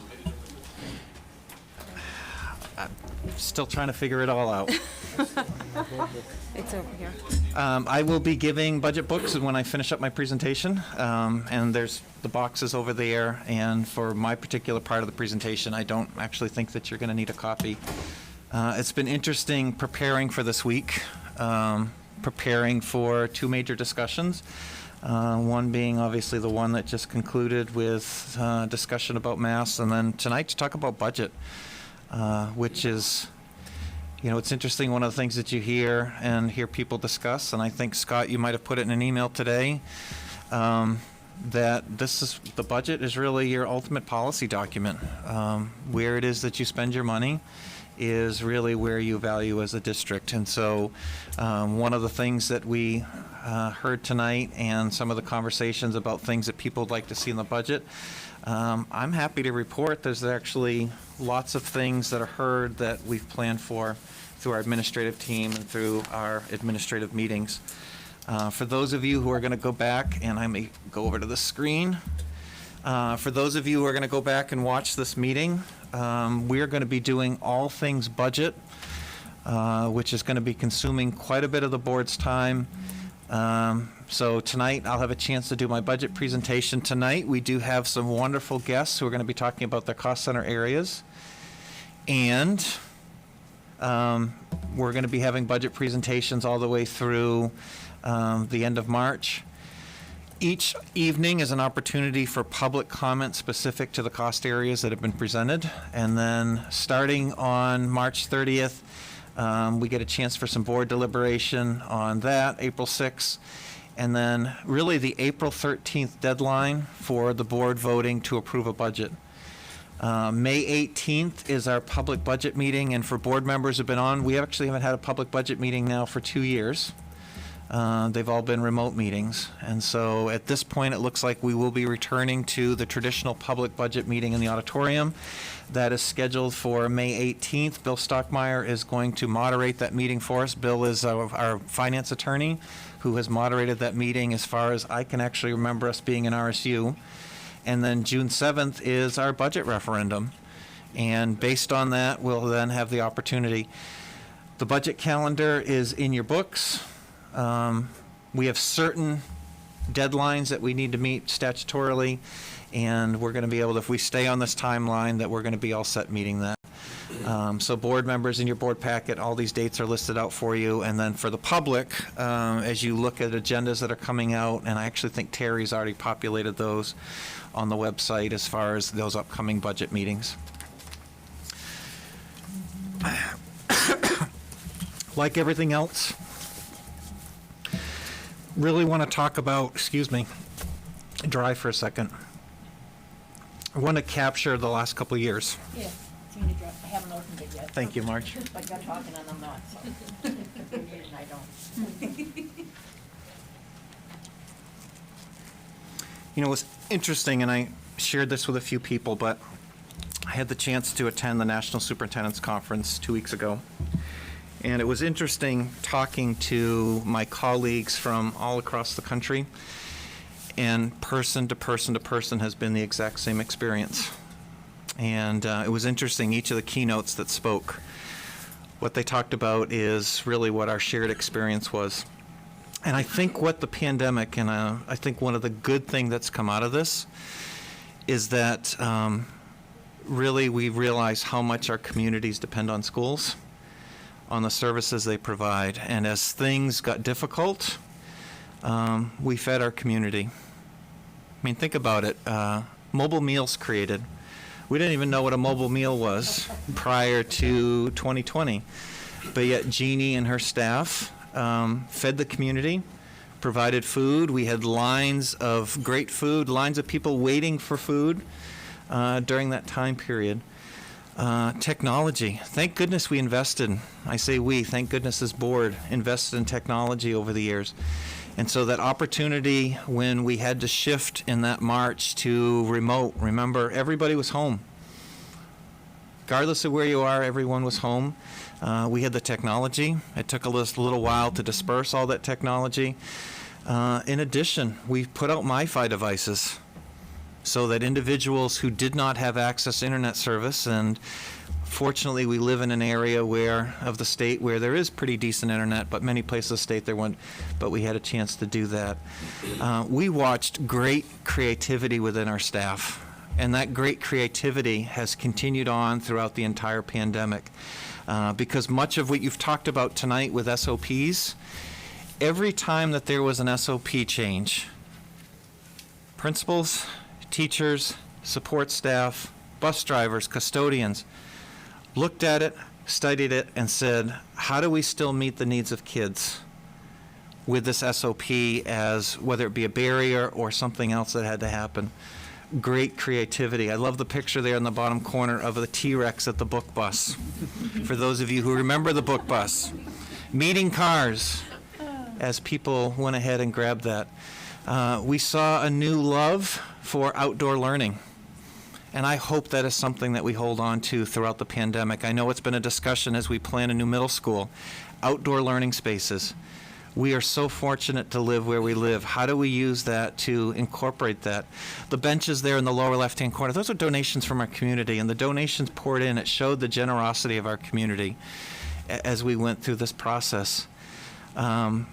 Social distancing, we learned all sorts of different things on different types of social distancing, different spaces as things change. We found humor. I love the picture in the upper left-hand corner. All the art pieces in the RES hallway with little masks put on them.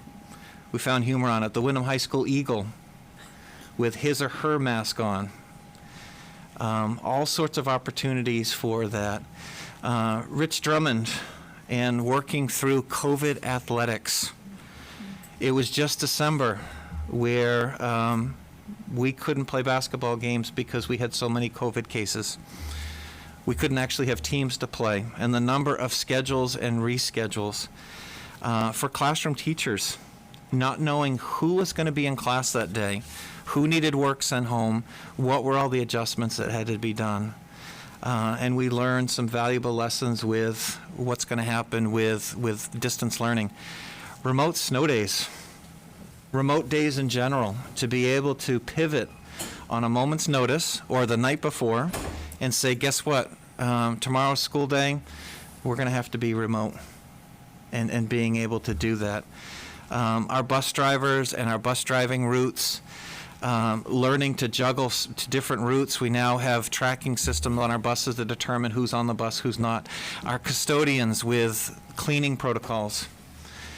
And our staff members, support staff members, loving on our kids, supporting them, looking at ways with, on some days that they were able to provide interventions for kids, other days they needed to provide help and support in a classroom.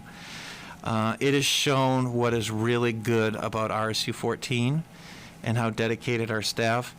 It's shown how wonderful and kind our community is. And so as we kind of get to this point now where we're looking at how do we start making this transition? We can't forget that as painful as the last 2 years have been, that there has been some great kindness, generosity, curiosity, that there's also been that creativity that takes place. And I've shared this with a number of people, I'm just so thankful that I get to work in this place and work with a talented group of individuals to make this happen. So as we transition, there's some things that I hope that we don't lose. But in addition, there's some things I don't ever want to see again. And so as we kind of work through this process and work through this budget, I want to talk about the good things, and I want to talk about the challenges. It has been a great school year. Despite all that's been going on, it has been a great school year. I asked Rich to kind of send me a list, and before I do that, I want to talk about things. Al was involved with this, the production of Mamma Mia. High school drama, fantastic production with masks on, beautifully done by our kids, absolutely beautifully done. We had the return of an American family holiday, live in person. The auditorium was almost full, not quite the crowds that were there, but I think we're getting close. But our kids doing an outstanding job with that. Frozen Junior, what a fun play. What a fun play, and just a big shout out to our staff and our students who did all of the work on that. The Quiz Bowl team, working with some of our staff members to make that happen.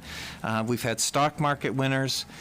We've had a lot of students who have been quite successful, and in that also have represented our district well. Our cheerleaders up there, I love good sportsmanship awards. I love those banners. I love the fact that our high school gym is filled with those banners. It shows we have really good kids. Our unified team there, upper right, if you've never been to a unified game, The love, the joy that is shown with kids that are in that program, working in that program. I love seeing the school go out. If you haven't been to a high school athletic event and to see what kids did in the Eagles Nest this year, they were organized.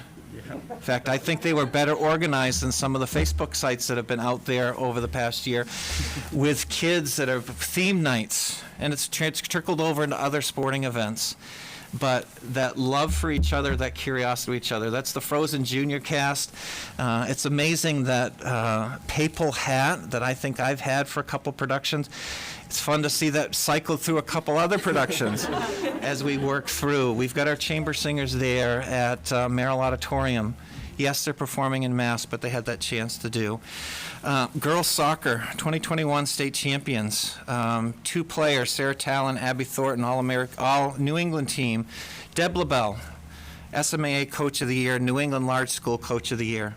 Adult working with our kids. Boys soccer, San Glicos named all New England team. Ben Schultz, Coach of the Year. Golf, Fiona Harmon, 7th in the Girls State Championship. Outstanding. We've never scored that high. Football, Class B state runner-up, Will Ledbetter. Great kid. If you've not had a chance to spend some time with Will, I hope before he graduates. Semi-finalist for the Fitzpatrick Award, which I think we're going to be finding out soon. Matt Perkins, Coach of the Year. Coach of the Year. 3 Coaches of the Year coming out of the fall. Alpine ski. Girls Alpine SMA champions, boys coming in second. Sarah Hare, Class A state champion in SL event slalom. Girls finished 3rd at states, boys 12th wrestling. Aiden Cafone, first Class A champion in Wyndham High School history in wrestling. 113 pounds. I'm not sure if I'm supposed to share that, but in the wrestling you can give the weight class. Team finished 10th in states. 2 kids qualified for all New Englands. They're going to go this weekend. Aiden and Scott Ingalls. It was interesting, and at some point I'll go back on these emails. Rich asked me about, because going to all New England's going to be maskless, and said, is it okay for the kids to compete without their mask? And yes, the kids will not be wearing their masks for that event. Indoor track, Stella Inman, Class A state champion in the shot put. I can't remember if we've ever had a Class A state champion in the shot put. So Stella, awesome. Connor Langstaff and Stella heading to New England for a weekend for track. Sportsmanship banners. This is like the gold crown on everything. Boys soccer team, Class A South. Cheering team, Class A North. They're pictured up there. And girls basketball team, Class AA North, MPA sportsmanship banner. And that's their 4th banner in 6 years in that program. We have really good kids. We have really good coaches. We have really good programs that are going on. Hockey team making its 2nd playoff appearance at the start of the program. Traveled to Lewiston this Wednesday evening. Tonight. Sorry, Pete, that you're here. And girls basketball, Sarah Talon, semifinalist for Miss Maine basketball. Yes, there's a lot of athletics on here. There's a lot of other things that are going on as well. We have Odyssey of the Mind team. We have after-school activities. We have people working in all sorts of clubs and activities to find out kids' interests. One thing I always love about this district, if a kid wants to create a club, they can create a club. They just need to find an advisor. You have a long history as a board of supporting these activities. You also have a long history of a board of supporting and paying for to make sure that other opportunities are open for kids that just don't fit into a certain mold and want to do their best at something a little bit different. So as we head into budget and we head into the raw numbers, it's important to remember you have great kids, you have great staff, you have all these different things that come together. And really, it's the budget that you have, which then helps us support. And so really the theme of my budget, and I think I shared this last night, how do we support students as we transition from pandemic planning, which is what we've been doing for the last 2+ years, to endemic planning, which is learning to work with and live with COVID within our midst and making that transition. One of the things that I heard in the conference, and I think it came up tonight, yes, this has had an impact on students where we've been living. And we would be foolish to say that there wasn't an impact. And we would be foolish to move forward and say, you know what, we're not going to address the needs, we're not going to address the social emotional needs that are going to come forward based upon the common experience. Whether you want to call it trauma, whether you want to call it a shared experience, we have kids that have excelled in the pandemic, and we have kids that have struggled. And so this budget is working to support. That's Randy out with kids looking at trees. I'm not quite sure what the activity was, but it's a great picture. And if you go on the Jordan Small website, there's a great series of pictures with Randy in snowshoes. It's the type of dedication that you have, where people are willing to pick up and do what they need to do in order to make sure that the needs of our kids are met. One of the keynotes talked about restarting and reinventing schools, so we have some opportunity and some lessons learned. So one, closing the digital divide. You have some digital items that you're going to be looking at in this budget. We've had some difficulties this year with technology. That was this year. That was October, where we were having server issues. We had, I think we were down for a week and a half. There's some elements in this budget to make sure that that never, ever happens again with our firewall. Strengthening distance and blended learning. There's been some success with distance learning. There are greater opportunities that are coming out of this. How do we go ahead and make sure that we continue to strengthen those? Access what students' needs. Christine came, probably 1st of December and talked about the iReady data and some of the other data that's being collected. Not only in student need academically, social emotional. What are the needs that kids at? What do kids need in order to make sure they feel forward? For what you've heard tonight with kids feeling anxiety or kids not feeling sure about school, what are the supports you put into place? You're going to see, and Hannah's not here, but additional social work services. Oh, there you are, Hannah. Sorry. The podium's in the way. The podium's in the way. Ensuring supports for social emotional learning. This actually also came up. Schools are about relationships. They really are. We are a relationship business. We are a people business. So how do we continue to make sure that our schools are set up so that we build the best possible strong relationships between kids and adults and kids to kids? Emphasize authentic, culturally responsive learning. Making sure that our kids feel connected to their schools, that we understand culture. Now, in Windham and Raymond, we have all sorts of diversity. We have ethnic diversity. We have socioeconomic diversity. And I think people often forget all the different ways that kids are different and making sure that we are responsive to the needs of all kids. Providing expanded learning time. We spent some time in A-Team, I think that was yesterday. We're already planning summer school and summer opportunities. Also talking about how do we expand beyond the school day to make sure that there are greater opportunities, because again, there are some kids who have done very, very well in the pandemic and there are kids that have lagged. And so how do we help to make sure that they're taken care of? Establish community, schools, and wraparound supports. One thing that I don't like about our current schools and our current campuses, if you go to other places in the country, schools are in the center of the community. Kids can walk. They're connected. It's right smack dab in the middle of neighborhoods. It really becomes a central hub. Being a rural school in a rural district, it's harder to have that hub. We don't have sidewalks really where kids can walk to our schools. We don't have a place where you can have a community center. But they are central hubs. They are places where the community comes to. It has always been the practice of this board to support opening the buildings to events. I look forward now with the pandemic slowing down that we can reopen our buildings to having activities and opportunities outside of the school day where we're not following COVID protocols. Preparing educators for reinventing schools. This is a big ask. Big ask of educators because, yes, I heard the focus tonight, focus on academics. There's a social emotional side. There's a relationship side. And yes, you can focus on academics, but you also need time in the classroom to, guess what, build that community of learners, build those connections. Because guess what, if you have strong relationships, academics actually go up. if kids feel like they belong, if kids feel like they're connected to the adults that they're with, those relationships, but we need some help with providing opportunities of time, and we also need the professional development to make sure that our educators are fully equipped. And then this last piece, which is leveraging more adequate and equitable school funding. Our communities have been very generous, and they have supported us.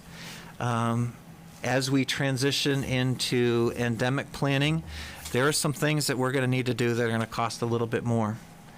And of course, this keynote was meant for larger groups and meant for places in the country where, you know what, there may not be the equitable funding model. As equitable as the EPS model is, Mike, thank you for your work on that in the legislature, but as adequate as it is.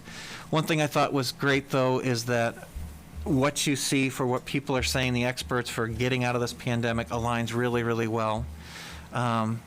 Our belief, one, ethical responsibility, sure every member of our school community feels safe, valued, and achieves in a learning environment that encourages diverse perspectives, that kids feel welcome and connected to their school, that we're taking care of the whole child, that there's opportunities for engagement.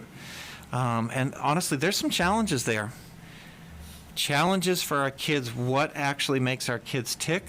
How do we actually help to challenge them, to engage them, to make sure that they have the programs that they need in order to be able to feel like they're connected to school.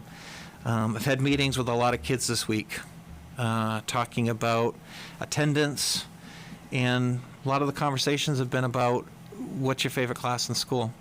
And it's interesting, each one of them had been able to identify a favorite class.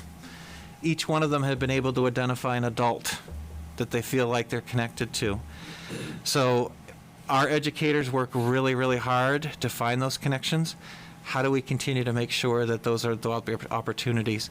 Staff engagement. I've heard loud and clear from staff that they're tired, and we need to make sure that, number one, we're not heaping on, but that also we're providing opportunities for them to be engaged, for them to be jazzed about their learning, and to move in such a way that they feel like they're being connected and they're being valued. Community engagement. I think we've heard that in public comment. How do we engage the community? What is the mechanism to go ahead and make that happen? And then that the transferable 21st century skills. How are our kids going to be connected and prepared for what's beyond? It's been interesting raising 3 boys. Very different between the 3 of them. Very different ideas. Each one of them, though, needing to have those transferable skills. Every single parent wants that. Every single parent wants at some point for their kids to leave. That's a joke. But to have those, trying to create a little levity here.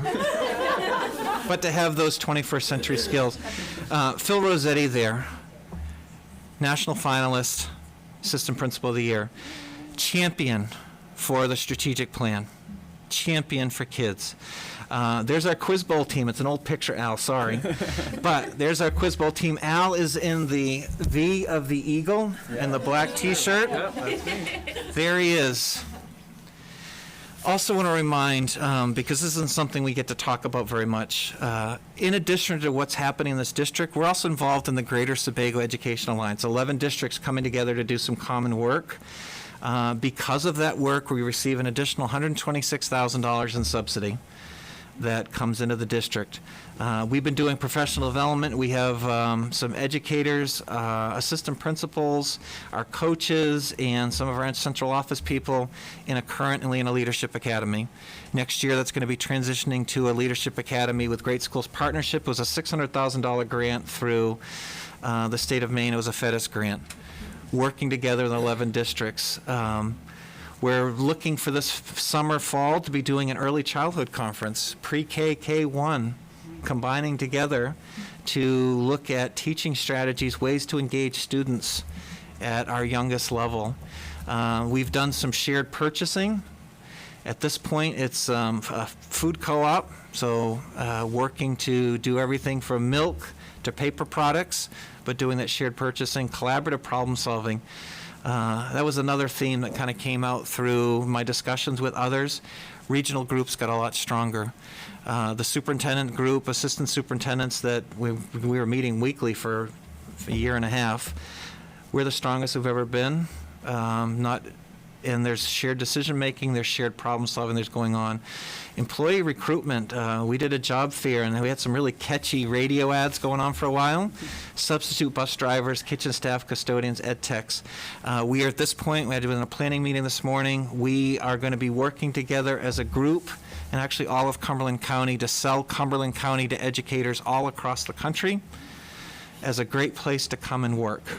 So as we're starting to see pools that are getting a little bit smaller as we look to hire, we're going nationwide.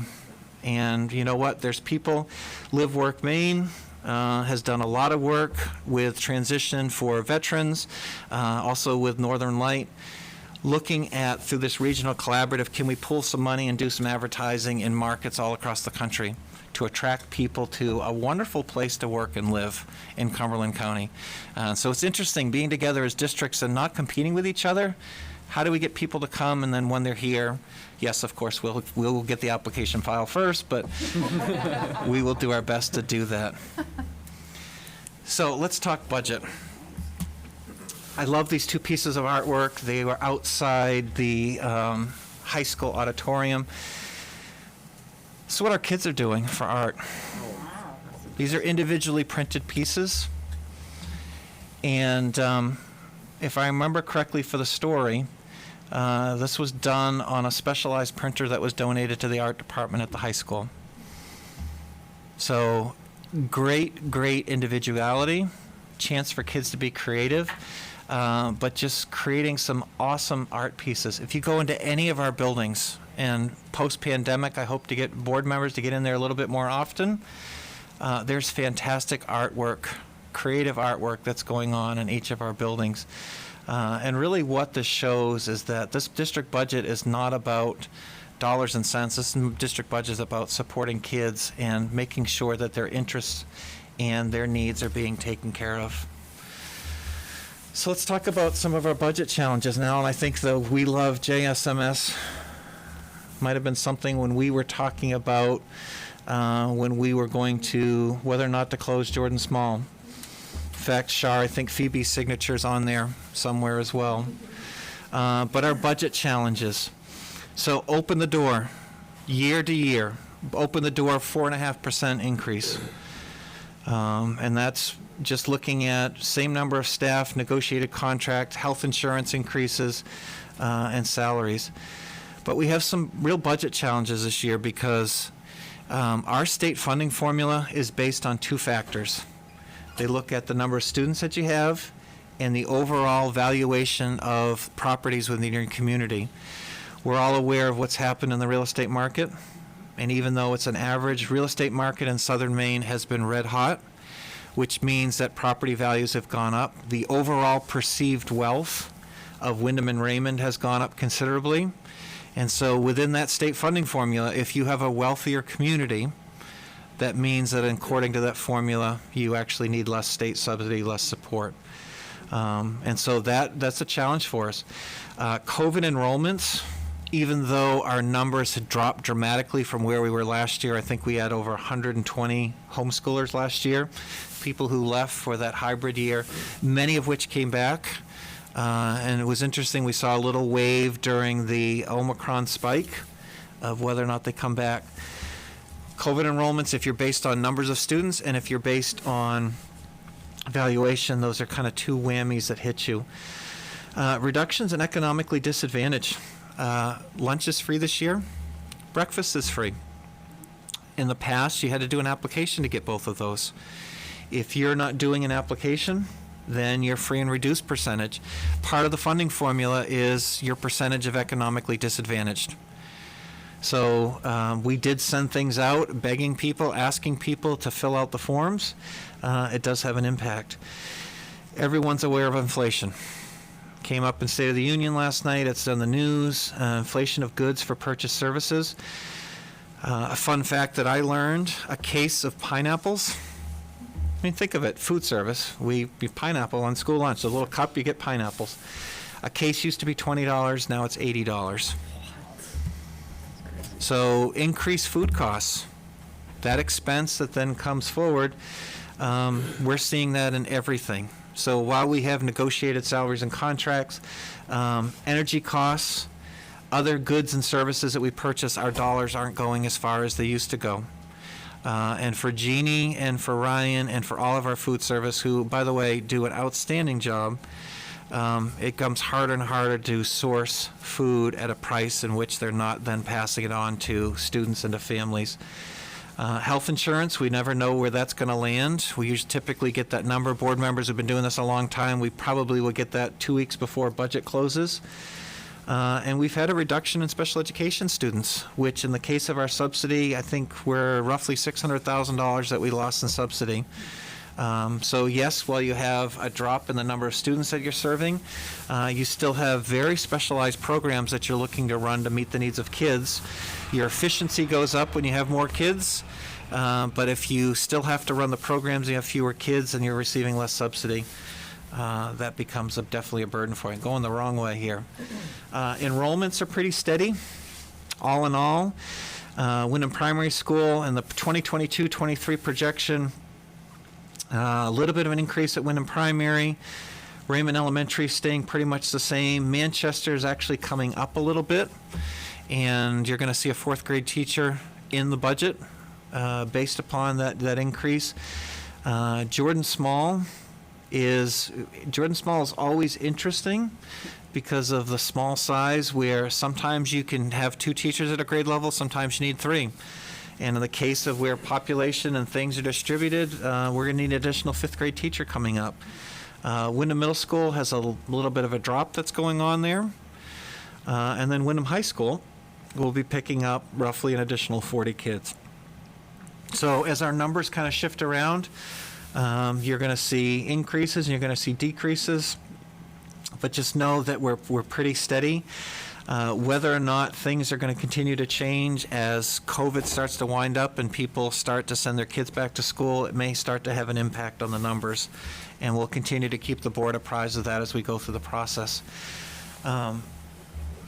For those who have never been through this process, where we start with a budget number is never where we end.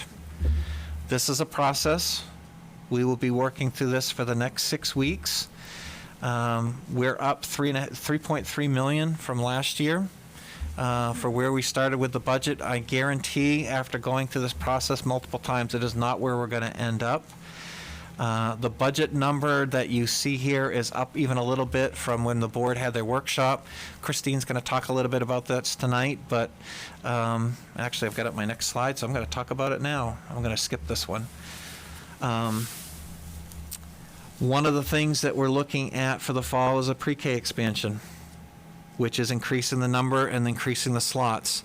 And for everybody who knows basic budgeting, if you have increased expenses, you need to increase revenue. So in the case of this with the pre-K expansion, and Christine will talk about it tonight, yes, you're going to have an increase in your expenses that go on with students, but you also get a direct subsidy. Board members who went through the introduction of pre-K, and I'm losing track of time, was that 2 years ago I think we started? 3 years ago we started. 2 years of pre-K. That we had an increase to the budget, but we kind of kept that off to the side because we knew there'd be an increase in revenue to go ahead and offset that. So the number has even gone up a little bit as that program looked like it's going forward. But some of the significant budget changes. Wyndham High School, a math teacher. Ryan came before you in December, talked about doing algebra every single day. Also talked about, right now, English department, which has always been a 4-year requirement. Math's actually been a 4-year requirement since about 2007. We actually have more English teachers than we have math teachers. And the numbers are such, and even the needs with programming to add an additional math teacher. Raymond Elementary, Jordan Small kind of put these together. They've had access this year to additional social work services, which has been super beneficial. We also know that that person's time is booked solid, but adding some additional time, there's that grade 5 teacher that we talked about. At Katahdin, we had an ed tech this year that in addition we added some ESSER money and that person is filling a school counselor role. We've not had that opportunity for council social work. It's been fantastic for students. So that's what you're going to see within the budget. Technology, the high school computers are in year 4, and looking at refreshing the MacBook Airs that students have, and then those computers will be redistributed around. Transportation, 0.15 of a bus driver. It does not sound like a whole lot, but it creates a huge amount of flexibility as far as transportation and runs with what we currently have, and that's actually going to be coming from existing resources and transportation. Support services, 0.2 ELL. That's an additional day of services for that. Lisa's also going to talk about tonight the reduction of 11 ed techs. Those are not people, those are positions right now that are currently unfilled, and Lisa's going to walk you through that. Manchester School, grade 4 teacher for the increase, and 0.17 of an instructional interventionist. Some additional time that's happening there. District-wide, HR payroll specialist. I don't want to steal Christine's thunder here, but we've talked about this before. Based on the size of our business, which we are a $55 million business, we have a very small payroll HR department. And we are stretched, and this is going to help support.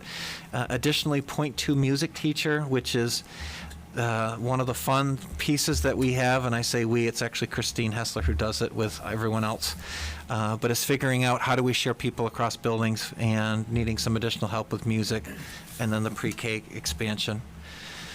So where we are historically, and this is since we've been in RSU, all the different budget that we've had, we've gone, I think our highest year was 5.4%. Right now we're currently 6.3. Again, that's not where we're going to land when we officially end. This is version 5 of the budget that you're seeing tonight. By the time we're done, we'll be on version 9 or version 10 as we go through all the iterations. We are seeing a reduction in subsidy this year. And I think something important for the public to know, because often people forget about this type of stuff. The district last year received an additional $1.3 million after the close of the budget.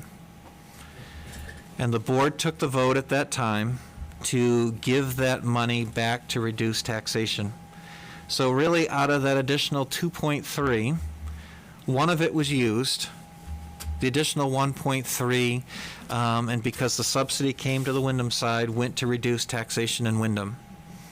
Okay, and I don't remember, but I think Windham had a pretty level tax rate, might even have had a slight reduction. I was hoping as we entered this year that at least we'd see that additional 1.3 again. We did not. In fact, we're down 452,000. So of that 1.3, we lost some money. And so that's going to be one of the challenges that we work through. How do we spend our money? Biggest piece of the pie is regular instruction. This is classroom work.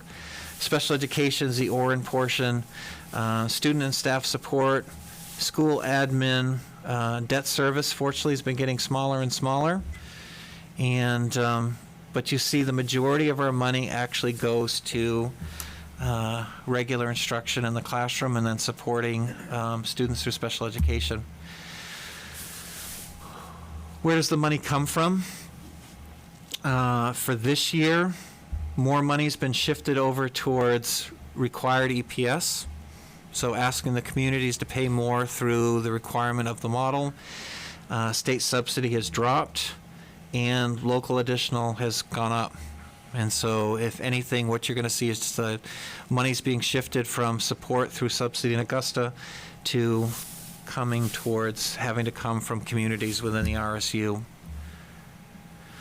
I'm going to end with this picture because it's one of the best pictures ever. This is a product of last year's budget. This is esports. Great group of kids. Our coach is in the back of the room, Officer Fournier. And through the support of your budget, you created a competition, and you created a new team, and you created relationships, and you created connections for not a lot of money. but great success for this group of students. And I just absolutely love this picture. Great school pride, a group of students who had a chance to participate, to compete with others. They're an officially sanctioned MPA sport, and they are part of their high school, and they're feeling connected. And so it's little stories like this as we go through budget that you're going to be hearing from the administrators and that you're going to be hearing from the directors as far as the impact of what dollars can do. And again, this was not an expensive sport, but huge impact on a group of kids. And just, I think it's important for the board to hear as you go through this, because oftentimes it's going to seem like a giant budget book with lots of numbers, but there's a lot of story behind each one of those dollars and cents that you spend.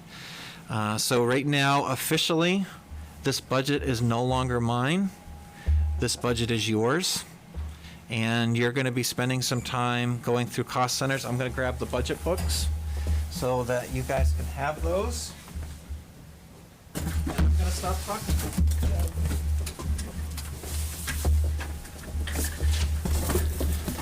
If you wouldn't mind giving people that chart of accounts. Al, this is for you.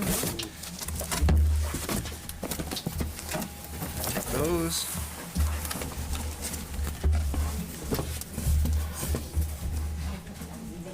Jenny, you don't have a book. I do not.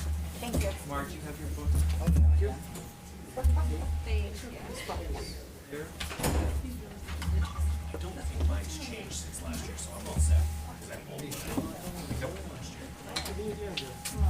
Yeah, I still have my budget book since 2016.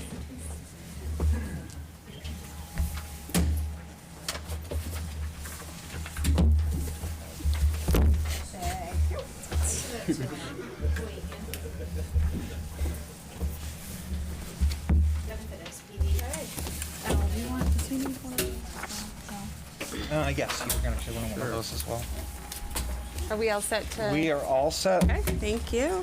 Thank you very much. Oh, you're up.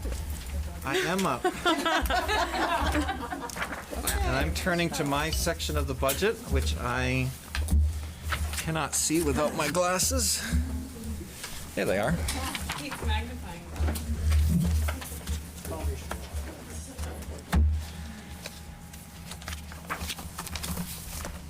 So I think I probably have the easiest budget section for the board to consider. There are two employees in my cost center, me and Terry. And I am not proposing anything different within my cost center for employees or for changes. What you see within the budget area are regular either negotiated increases or increases that are due to regular expenses that are already booked into the system. I did prepare a cover sheet. I actually think it's the first time I've done a budget cover sheet for my area because it's such a small budget. But really under the district mission, and I think you're going to continue to hear this often throughout, establishing a safe, supportive, and inclusive community, developing strong partnerships to gain support for every learner, and then fostering learning aspirations to success through engagement, and then working through the district goals. There aren't any significant increases or decreases that are within my budget, and areas that obviously we're going to be working on this year are a middle school project, which is not in my budget. We'll talk a little bit more about that as we get closer to the public budget meeting, because we're going to have to vote some money this year for architectural services. And then implementation of the RSU 14 strategic plan. So at this point, my proposal within my budget is to keep me and to keep Terry. And that is the superintendent's budget. Anyone have any questions? Oh, whoops, sorry. Thank you. Questions, anyone? You're too easy. I guess we'll keep you. We might as well vote right now. Okay, that was quick. All right, so we will move on. You're ready, Steve. Well, thank you, Chris, for talking about my budget through your presentation. That's my budget. No. So similar to Chris, you'll see at the top the district mission. That's important because a lot of my budget is connected with the business department. And while that might seem like it's a little less connected to the mission that's very student education focused, the work that we do in the business department needs to be connected and grounded in the mission, vision, the goals, the strategic plan work. Our work should support that work. And so one of the things that I think is important is that we work collaboratively. It's an exceptional team. We've been trying to meet monthly for the last several years. Sometimes there's a hiccup with that, but the goal is to sit down, communicate, and collaborate, and stay focused again on that mission and those goals. They're critical to our work. So my role is really to provide central office staff, the business department, with the resources they need to make sure that that strategic plan comes to fruition. More specifically, in the business department, thinking about personnel resources that we need to manage an organization of over 600 employees, specifically 638 employees. So that's a lot of people, a lot of paper, a lot of data in order to make sure that the organization is functioning. And so if you go down the page a bit, you'll see that there are really two specific areas that align specifically to our work around the strategic plan in the business department. The first is increasing our efficiency and transparency, and that's through the use of a Frontline, which is a platform that will help us with managing time and attendance and absence management and leave tracking. And that transition to those two platforms should support, one, less paper moving around the district, so it's all digitally housed. Hopefully, increased efficiencies and data accuracy. So it's really work on the back end to make sure that we're spot on in our business department tracking of leave and tracking of time and pay. The second piece there is the strategic plan progress monitoring. That's just another role of how we're monitoring our progress for each of those goals. And on some level, perhaps it's more discrete, but the business department also supports that work. Some things coming up, as Chris mentioned, pre-K, possible pre-K expansion. I want to say possible there. We're in conversation with 2 local providers to potentially develop a partnership. In order to even engage in that conversation and meet state deadlines, we needed to submit for an additional 26 spaces. That number came, that's in addition to our current 32 pre-K spaces. That number came from these 2 partners, potential partners, saying if we were to partner, we could take 10 spaces and we could take 16. And so we submitted those 26 additional numbers. That will be factored in, or it has been factored into our ED 279. Should we decide to not move forward for whatever reason, we would notify the state and that would be adjusted. As Chris was saying, the revenue that we will receive will offset that increase in that budget line when we take a look at that. The other piece will be the oversight of the implementation of frontline time and attendance and absence management. And while the software is in Bob Hickey's budget, the technology director, really it's my department that's working on the implementation and the oversight of that transition to those 2 platforms. If you flip the page over, in regards to the payroll human resources position that Chris was mentioning, that is in response to the needs and the strain on the business department, on, in particular, the payroll and HR side of the business department. As has been discussed in multiple audits over the years, there's a real need for us to expand payroll and HR. And so this position is in response to that need. So we would make sure that both the payroll specialist and the HR specialists have that additional, that support person in each of those departments. So that's where we are, the overview of my budget. Now, we could walk through. If you have any questions, I'll pause there.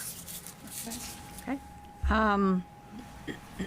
I totally understand, because I've been here a long time, and every year, that comment has been in our audit, that they felt that we did not have enough people, not enough checks and balances there, so I understand that totally, but on the first page of your budget there, page 4 of 253, that top line, you have, for unexpected obligations that may arise, $280,000. Can you kind of go into that just a little bit? That's board contingency. Yeah? Board contingency. Oh, that's for us? Yes. Yes. What are we gonna spend that money on?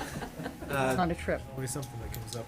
This year's. I got you. It could be anything. right? Unexpected obligations that come up. This year was a boiler, and it was for securing a piece of property for possible purchase. I got it. That's your board, and it's been traditionally $280,000 for 5-6 years. Yep. Okay, and I just have one. You're okay. You're good. Go ahead. One quick question. Thank you for answering her question. I had it right here. He not only gives you your thing, but He sat in this he's seat. an all-around He sat in guy. the seat before. It's okay. Yeah, I know. At the very end, on the page 11 of 253, is the 2 line items for the tuition for the Raymond Choice students. Yes. And I can never remember year to year. Could you explain, just so people, everybody else understands how that process works? Sure. How it gets paid, how much of it we get back, et cetera? So you have so specifically the private and public tuition grandfathered. Okay, so Raymond residents, when the district merged, Raymond residents built into the agreement is that they can go to any number of a list of schools, and that is covered here. The cost has continued to go up. We do the participation or the choice to go to some of those schools has gone up over the years. So the cost has continued to rise. So there's a list of about 20 school options that they have that they can choose from. And I have the list. Yeah, that's okay. Okay. I don't need that list, but just so people understand how much of that is covered to us and how much of it is reimbursed from Raymond. Okay. I think Chris knows that. Yes, so there is a state negotiated tuition rate for each of the schools, and basically Christine's right. I mean, there's a list that kids typically go to. Theoretically, kids could go anywhere in the state of Maine underneath that, but there's a capped tuition rate. If there's a difference, that cost is billed back to Raymond. Sometimes that we've returned money to Raymond because not all the money has been spent. But it is an option for kids in Raymond if they have high school choice, or they do have high school choice. But there's an expense associated with it, and you need to book the expense somewhere, so it gets booked here. So following up on that, the public school tuition for choice has doubled in this budget. Is that based on actual numbers that we know? It's gone from 120,000 to 240,000. So do we know that there's that many more Raymond students that are going to be doing that, or are we just building in a number?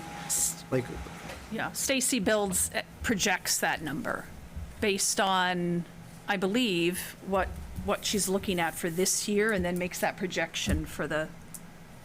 We had a larger group this past year who, and I think they actually all went to Gray.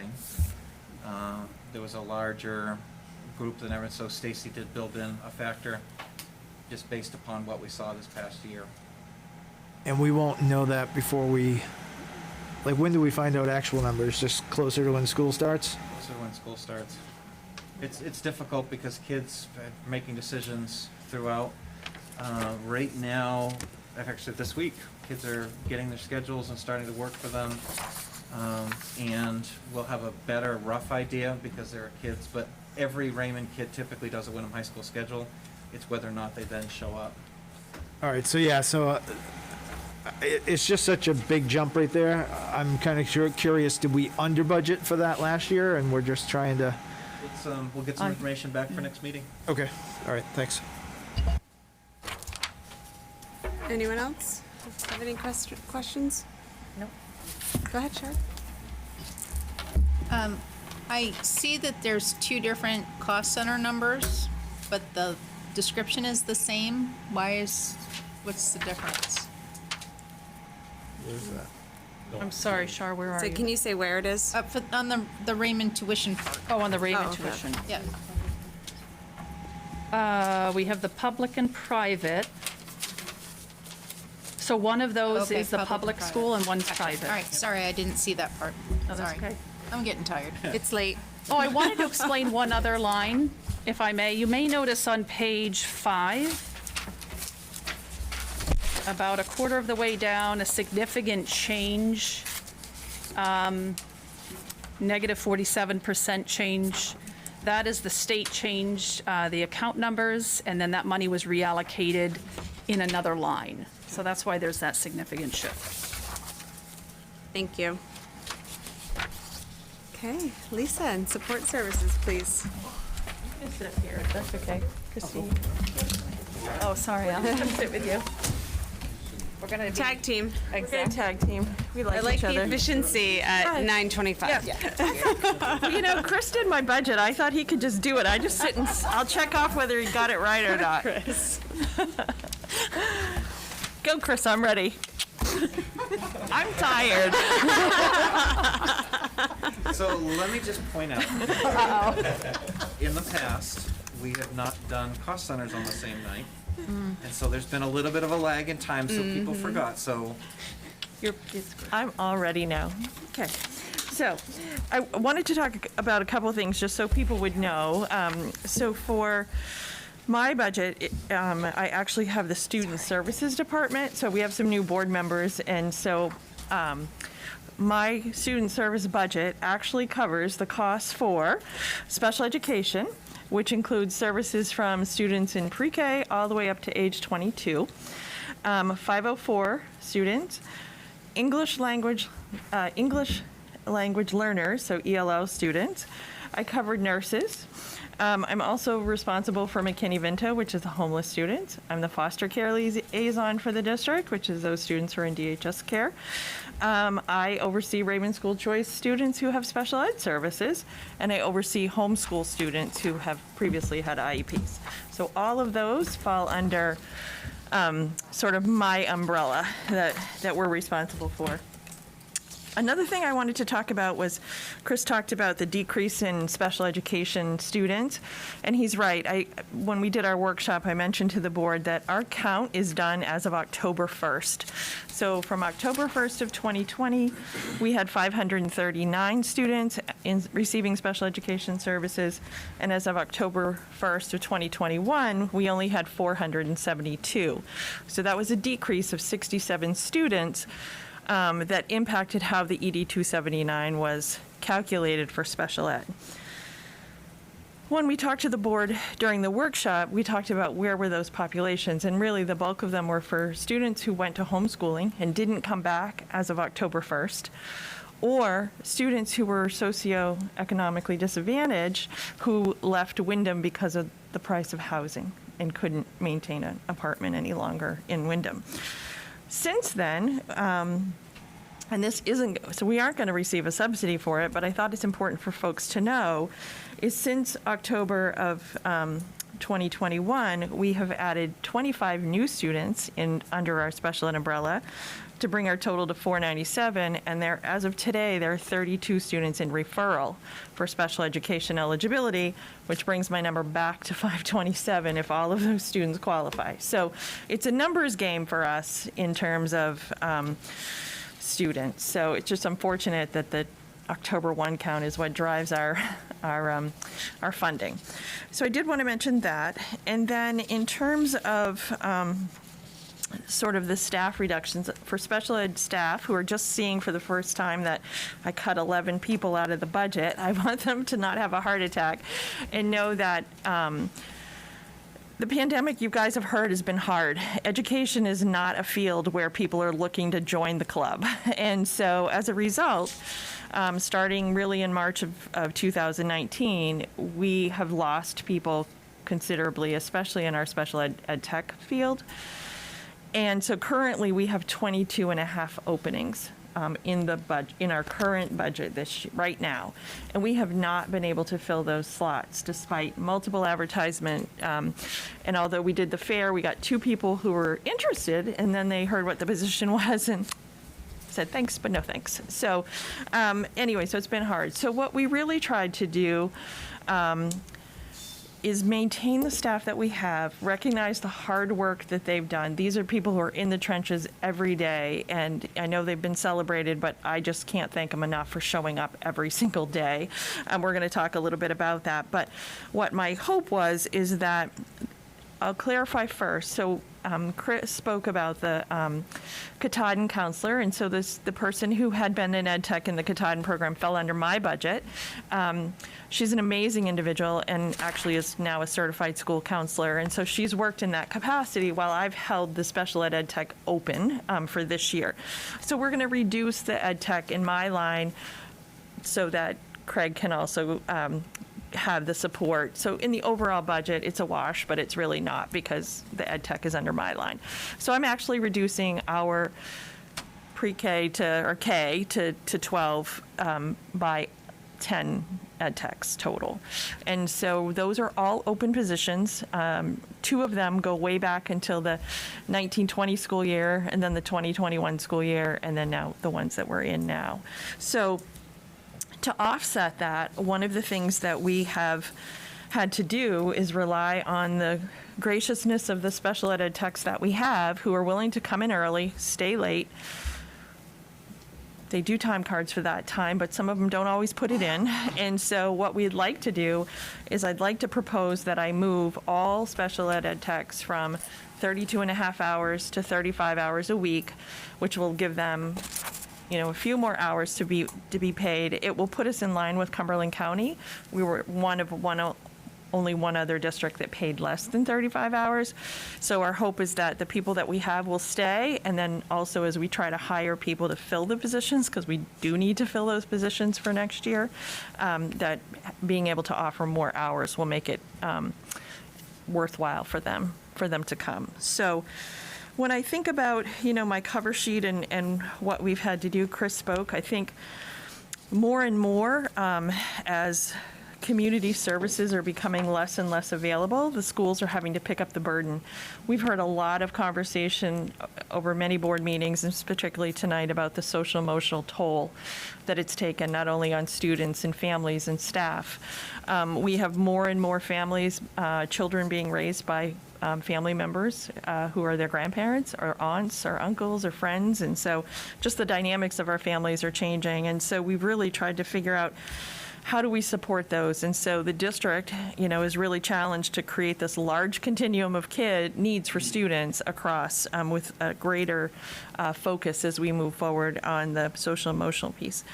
So over the course, again, we were lucky that you as a board have supported us historically with social work. So right now we have two full-time social workers at the high school, a full-time social worker at the middle school, Wyndham Middle School. We have a full-time social worker at Manchester School. We have a full-time social worker at primary school. And then we get out to Raymond. And so in Raymond, we have a part-time social worker that had covered Raymond Elementary and Jordan Small Middle School. I apologize, I'm getting tired. And she also, because of her license, she also serves as the overseer of the social work interns that we have in the Katahdin program. And so that's really her max capacity. And so this year, using ESSER funds, we were able to hire another social worker who also has a private business. So she was able to give us 2 days. And so she does 1 day at Raymond Elementary and 1 day at Jordan Small. And with the combination, we have social work services essentially 4 days a week. And we can adjust schedules if we need to make it work for everybody. And so our request is that we'll be we'd like to increase social work services for Raymond by 0.4, which would allow us to move that employee from ESSER funds to the local budget.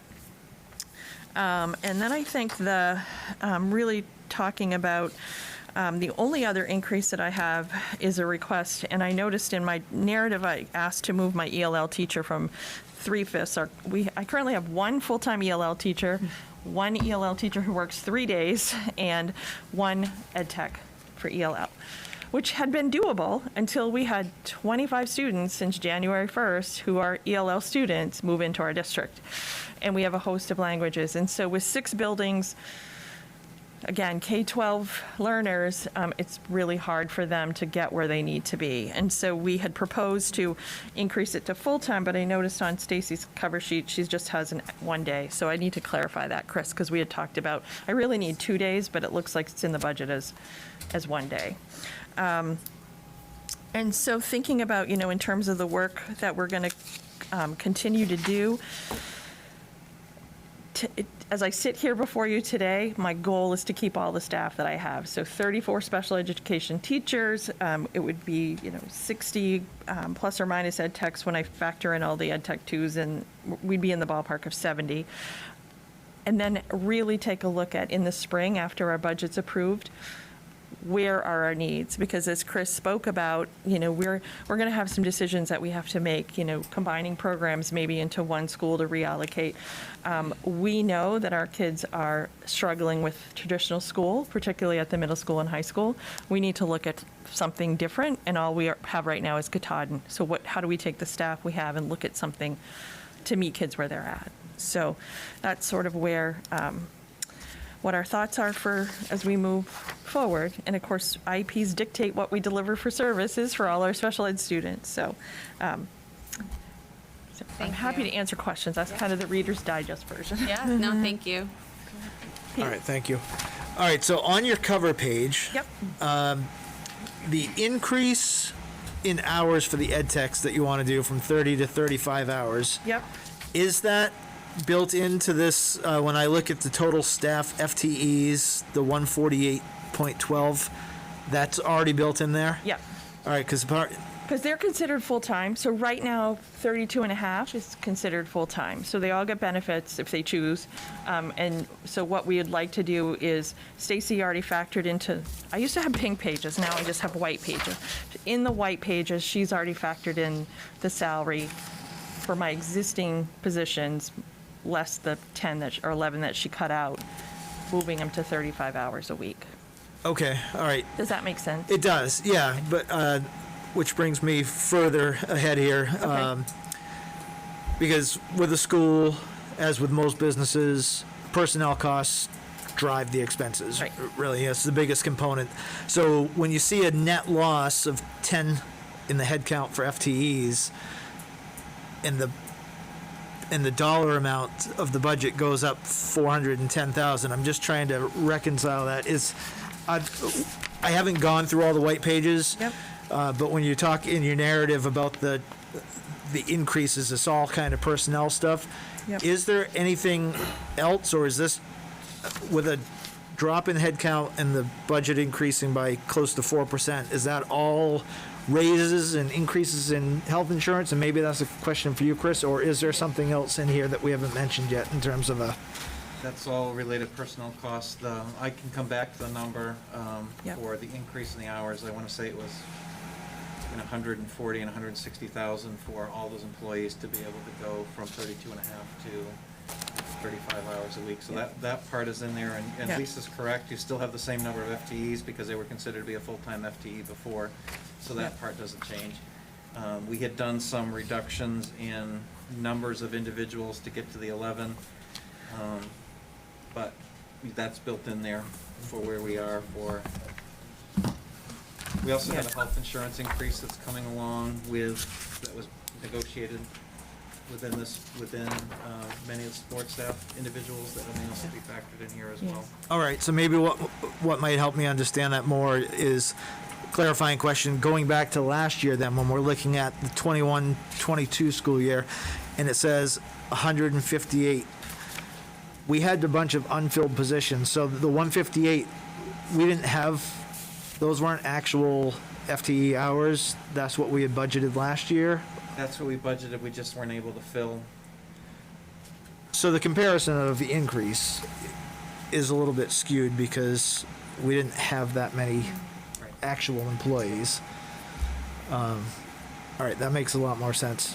And we go through this every year. When we're looking at previous year was it previous year budgeted or was it previous year actual and the changes? So that's something that, for new board members especially, just trying to wrap your minds around that, what you're actually comparing. It's important to understand. Yeah. And I think, too, what might be helpful, Pete, because I forget we have so many new, is like my department also creates revenue. It just doesn't get offset to my budget. So like my speech service provider, speech therapists, the OTs, the PT, they are all licensed that allow us to bill main care for the services they provide with parent permission. And that comes, we do that monthly. That comes back in as revenue to the district. We're looking at the pre-K program. So this year we were able to work with CDS and the MOU and the speech therapist in Raymond bills. We provide the services for CDS. For the 4-year-olds, child development services, for those of you that don't know.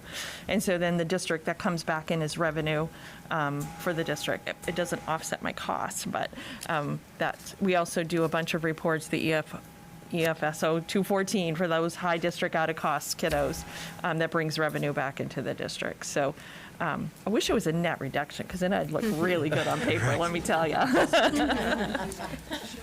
right, that's all I had. Thank you. Go ahead, Shar. In all of the budget work that I do in my real life, we always do last year budget, actual, and then this year's forecasted budget. Do we ever see actual to compare between the budgets? You see the actual, it's in your board packets, that monthly. That's actually Okay. where we were. All right, so I'll pull out that to be able to figure this See out. where you're tracking monthly and kind of determine where you are X number of months through the year. Okay, thanks. Go ahead, Scott. So you have 527 students, right? Is that what I heard you say at the beginning? Yeah, that was the total right now. All right. I think I recall, I don't know if it was last year or the year before, there was a huge increase in students, and so we had to amend your budget. Was that last year or was that the year before? Year before. It was the 20 budget. Oh my God, Yeah. how long have we been doing this? Pre-COVID, it was in the COVID budget, right? Yep. And then all things changed because what was a little tricky for us, and I have some of my wonderful support staff with us today, but during COVID, there was no change in special ed law, so we had to provide all the services. So we did a lot remote from March 20th to June 20th. Still had to do ESY, the summer programming. And then because of hybrid last year, we had to do full special ed services. So we had a lot of extra staff, or we needed extra staff, but parents chose, people made different choices. And so the other flip side is on the days when we only had the kids that came on the A day or the B day, we were able to get by without those without filling the vacancies. So that was part of why we got by. So to compound that that issue even more is the fact that when the state actually decides to cut off the funding for the next year, that just makes it a challenge for you. So I'm looking at the cover sheet here. Yep. And I see that you've gone down in the bus aid. Yeah, so that's a bus aid that has been vacant for 2 years. We haven't been able to fill it. So Mike and I just work creatively, and we're covering them with IEPs. Our other thought, the kids have IEPs that have that. And so we've been able to use his staff to cover it, or I'll have an ed tech that already is working for us, and we'll just pay them the extra hours. Right, okay. And then I was curious, what is CODA? A CODA is a certified occupational therapist assistant. So we have one person who's been with the district for a long, long time. She's great, and so she works, that's her certification. Okay. All right, perfect, thank you. And then Parapro? So the parapros are grandfathered ed tech ones. So the state refers to them as paraprofessionals. So those, again, are employees with longevity with the district who have certification that allows them to meet the Ed Tech 1 criteria. And so we have had one of the people that have been in that position retire. And those two positions, although they're listed on my budget here, they're paid out of the local entitlement. So for those that you guys don't know, I also have a grant similar to Christine's Title I. I have a local entitlement grant that between the money that we have this year, plus some additional recovery plan money, it's just around $1 million. So Okay. we pay all the supplies, we pay as much as we can out of that. Right. So Okay. that came from. I think the only other thing that I will say is that I will never say no to additional social work. Ever. Yeah.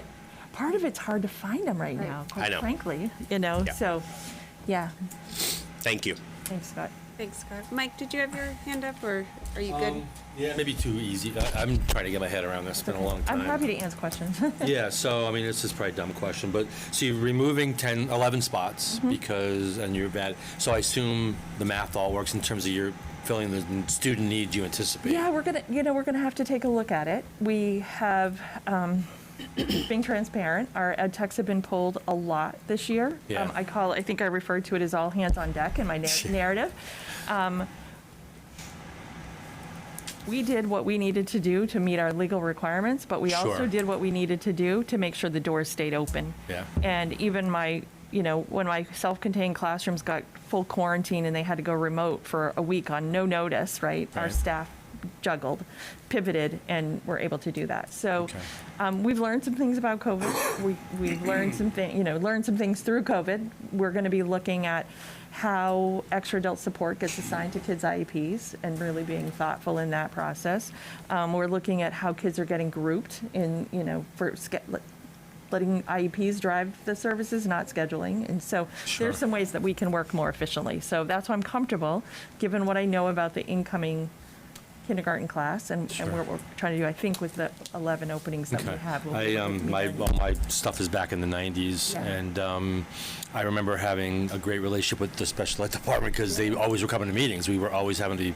I can remember a time a kid moving in and needing $100,000, which probably isn't that big a deal now, but it like blew our budget that year for one kid.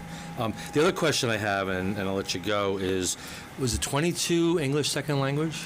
Kids moved in 25 have moved in since January. So Can you reflect on so we can how they showed up that way? So we have a very robust church community, Okay. and they have sponsored families that have come to us. Good answer. As well as families that have been well established in our community for some time are also sponsoring families. Okay. And then we have people that have historically lived in Portland or South Portland, Westbrook, who have now moved to Wyndham. All right, so make me think a little bit. So some of these kids, are they like a mission trip or, Nope. visiting, or these are kids that have moved These here? are the church has sponsored them, the family, and they're They've now come here. living in our community. And so we are working to provide them the services Okay, that they need. thank you very much. Thank you. Go ahead. I did think of another thing. I was just curious, and Scott made me think of it with the social work and the counseling that's needed. Are you able to just speak in general terms about how much counseling that's been required is due to COVID? Has there been an increase in the past 2 years because of COVID? And now that hopefully we're nearing the end and the kids are going to be able to take off their masks, do we see the need for that declining, hopefully? So if I could just answer your question, honestly from my heart, based on where I think we are, I'm not sure how much I could explicitly say to you today, 50% is due to COVID and 50% is due to mask. I don't think it's that at all. Right. I think it's a pandemic fatigue. And so if you look at, or if I think about where we were pre-COVID, our social workers primarily focused on students with IEPs or students with 504 plans and really providing wraparound services for families and having that be the primary focus. The majority of kids that we're seeing now, while we're meeting our IEP needs, are not students who are identified. We have Sweetser and different agencies that come into our schools, and they are only there 1 day a week, and they are booked solid. There is a lack of access to the community for families, for community social work services, and the schools having to pick up the difference. And it's a variety of reasons, Pete. It's the change where people had to give up their jobs and we're working from home and the stressors that puts on, the financial stressors that families are feeling, addictions that some families are experiencing, and grandparents are now raising children and hadn't planned on raising children. So there's a whole continuum of reasons why families are seeking counseling through us at school, and a lot of our social workers are providing really the connection to resources, getting kids on the waiting list or getting families on the waiting list, or trying to work with primary care providers to, hey, I know this person might be taking somebody or this person might be taking somebody, and to really trying to help us identify what the needs of the family are. And in some cases it's housing. I mean, Marge called me the other day, I had started the year, I think, was 6. I got down to 2 students who were identified as McKinney-Vento, and we're up to 11 or 12 now within the last month. When the moratorium went off where people could get evicted, we saw. Yeah, it's unfortunate that all this burden is falling And it falls on you, on us, yeah. but it's so important. Yeah, and so the social thank workers you. are my feet on the ground. I mean, they do the hard work. I try to make sure everything gets coordinated, but. Oh, you do the hard work. Yeah. I do the Sorry. hard work. Anybody else? Yeah, thank you, Lisa, for all the work that you've done with this. Thank you. Christine. Hi, thank you for allowing, my mom voice is saying, Al, I want to send you home. I know. I know. I'm hoping my high schoolers are in bed, not waiting for that. But thank you for allowing me to come and speak to you about the budget. My department is, for those who are new, our curriculum instruction and assessment. Covers a whole array. I'm going to start with my budget sheet on the top. My goal in my department is to provide staff the tools to implement the curriculum in RSU 14, and also to provide staff with learning opportunities needed to achieve student success. That goes from pre-K to 12. As many of you know, I work very closely with Lisa, Christine, and Chris as we have had to adjust learning, provide different resources, figure things out on the fly, and the positions you see on the cover sheet are some of them has been created during my last 10 years here, and the board has supported, and we've been able to support staff. And so some areas that we specifically worked on this year, K-12 math coaching. That has been, as you know, if you've been on the board, we've worked diligently to implement a math program, math instruction, after a full audit that we did. We've also been able to provide in my department guidance K through 8 on pacing. Obviously, we know when we looked at the achievement report, we didn't have full years of school. We didn't have full instructional time, so we were able to provide, based on data and staff surveys, some guidance of where to start with students so that we could start marking the ways of where we needed to go to increase instruction. Also, a big goal this year that is off the ground is all 3 elementary schools are now an Infinite Campus for grading and reporting, which means all of our district is housed under one reporting system. We used to have 3. We now have 1. And with that comes another request in here. The other piece we're working on is our RTI review K through 12. So Christine, Lisa, and myself had the opportunity to visit all of the schools, see their RTI process. And for community members, RTI is a process where we have students who might be struggling. Their teachers bring forward, we brainstorm, and sometimes it is a referral to special education based on data. But what we are doing is doing a full review so that K through 8 and then middle school and eventually high school, that we have the right supports in for students. That is uncharted territory at the secondary level, to be very honest with you. So we are working closely with our building administrators, their team representatives. We're also working with some outside providers to help guide us in how can we ensure a streamlined approach to making sure our students get the academic interventions that we need. We also provide behavioral interventions, social emotional interventions, all under that umbrella as well. So 2 areas, or a few areas we want to practice on next year, or my department will be working on. Number 1, and this came through the curriculum committee, is looking at a handwriting K-1 curriculum to start putting in place. We need to provide materials and professional development that is connected to our OT services. And so we can do that without much of a budget increase, which is great. But it's needed. My peers behind me, I know that teach the littles. We need to have a succinct structure and vocabulary for children so that we're understanding if we need to intervene with handwriting, that we have the ability to do that. As you can imagine with COVID, a lot of those skills went by the wayside. There were not a lot of eyes on kids as they were writing. So our teachers have been scrambling of how to make the letter formations, and we really need to be succinct and support them in that work. Along with that, we will continue, and I will continue to update the board on monitoring our growth and benchmarking for our assessments K through 12. That's part of a process that we really fine-tune here in the RSU, so we have trends and data so that we can make some decisions on where we need to put interventions or make some changes to support our students. And we're going to continue with some math support, but we are going to begin our literacy review. It's time for us to cycle back and take a look at our practices in literacy, make sure our staff have what they need. We have a pretty robust writing program that we've implemented the last 6 years, I believe. We want to take a look at reading, and we also need to be aware that there have been some state standard changes. In the area of social studies, there's been some tweaking, and there's also been new state standards that they have added for English and language arts. And so now we need to work through a process with our staff so that they understand the new standards and we make sure that we are adhering to those pieces. And so people who love grammar will be very excited at the new ELA standards, that grammar is its own standard now. It's not embedded.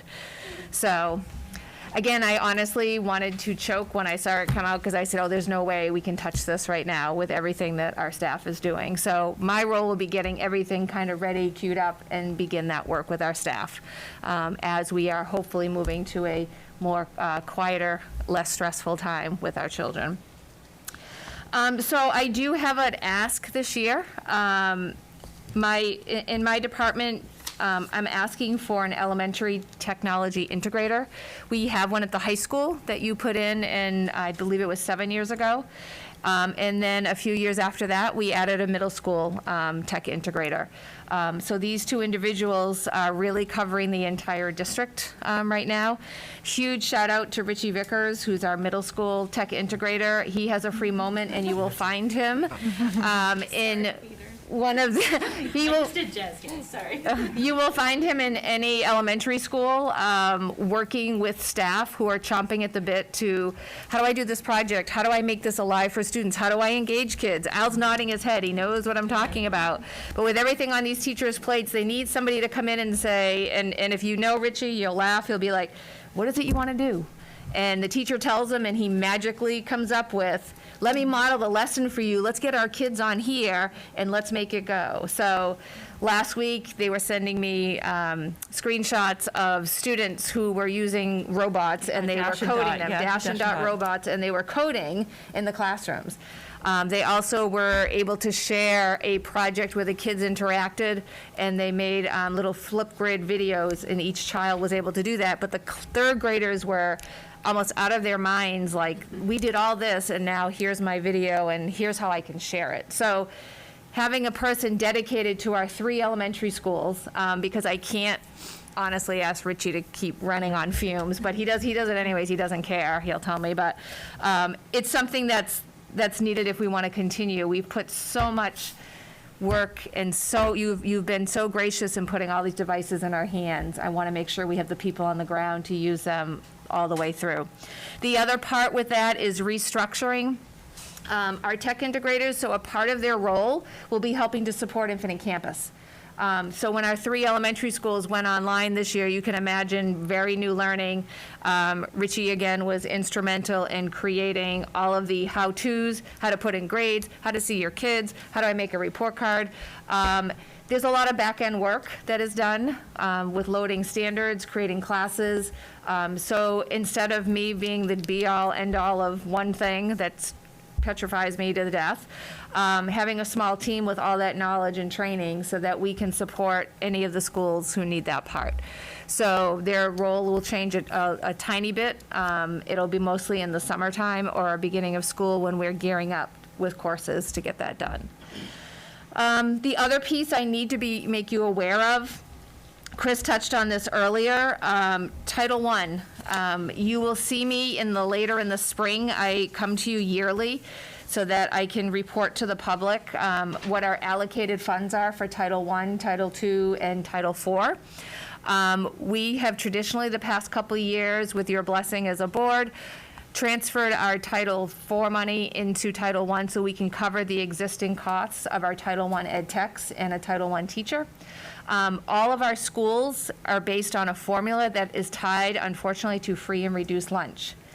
So Raymond Elementary School, unfortunately, did not qualify for Title I services this year, for Title I funding this year. We were able to not lose a person and continue all those services, and it came out of the local budget. We are still in a waiting pattern because free and reduced applications are not done for the most part across the state of Maine. Maine and California offer free lunch and free breakfast. So the state is working to guide us on what metric they will use to identify how much money your schools get and if they qualify. I just wanted to make you aware of that. As soon as we know more, I will let you know. Chris and I were talking, every school in this state is in the same boat. And so they have to figure out a measure of what amount of funding we will get to provide those Title I services. So there'll be more coming for that when I have that answer for you. So I wish I had a better update. I need you to know that our students at Raymond Elementary have an outstanding Title I staff, and they are doing great stuff. We did not eliminate any positions. We were very lucky that we could pick that up locally so that our students receive those services. So it's just something that is a ball that's floating right now, and they're not quite sure how they're going to make those determinations. So like Lisa does in the spring, late summer, in the summer, we will be writing our applications for those federal funds, and we'll be able to let you know as a board how much money has been allocated and how it is going to be spent. So that process will be coming. Thank you. So I don't have any decreases, unfortunately. I feel really bad when I don't.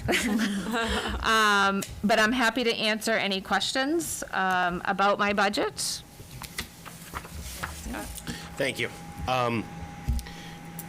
Christine, I am 100% on board with a additional tech integrator. I think that if everybody could see what Richie Vickers brings to the table, and with all the jazz hands that went up as Christine was talking about. So I think that's a solid investment. I do have a question. I think I might have found an error, and I'm curious. So gifted and talented on your cover sheet, it Yes. doesn't look like there is an increase, but on page 66, right up near the top, I see a gifted and talented professional salary teacher. It looks like an increase of 107%. I will have to ask Stacy about that. We have 4 certified gifted and talented teachers, and we write a gifted and talented application. Those salaries are actually reimbursed to the district. Okay. So we do not pay for those, and they also have a small budget. In my budget, you'll see books and periodicals under gifted and talented. They reside in my budget, but for when the monies are spent, we are reimbursed for those services. So they just Yeah, fall because it doesn't look like there's any change on the cover sheet. But No, then you there look at the really white isn't. So pages. Scott, I will check with Stacy and we'll get back to you on that one. I'm on 66, Six. right up near the very top. See 107% increase. So there's a difference of $37,192.43. I found it, Chris, so I can. Yeah, there's an offset. Yep. We'll check on it. Might actually be a reallocation in account codes. Okay. A different spot. Yeah. Thank you. That's all I have. Anyone else? The allocation right there. The loss of 100 and a gain of, yeah. Well, thank you both for Welcome. Hey, thanks for having us. the late evening and the presentation. Thank you. Moving on, is there any public comment related to this portion of the budget? Thanks for staying. Yeah.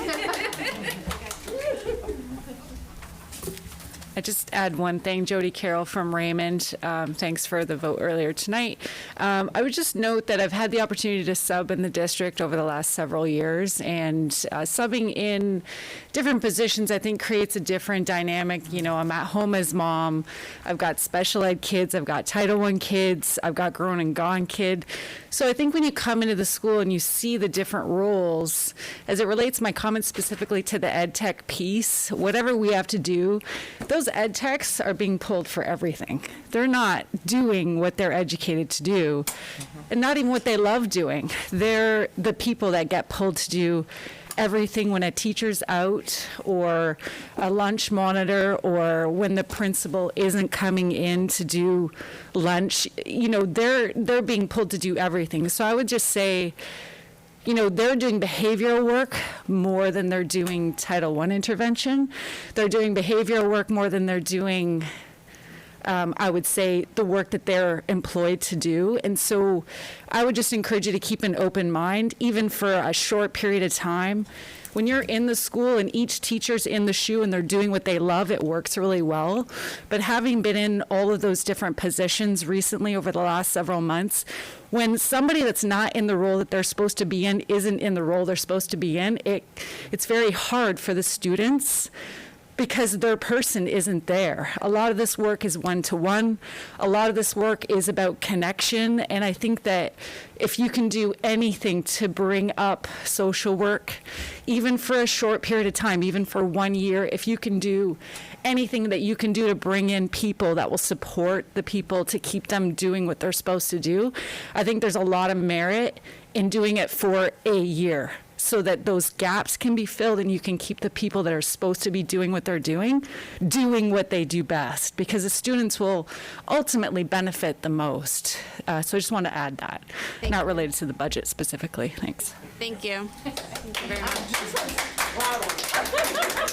Okay, may I have, we'll move on to the report of the secretary. May I have a motion? I move to approve the minutes of the February 2nd, 2022 meeting. Second.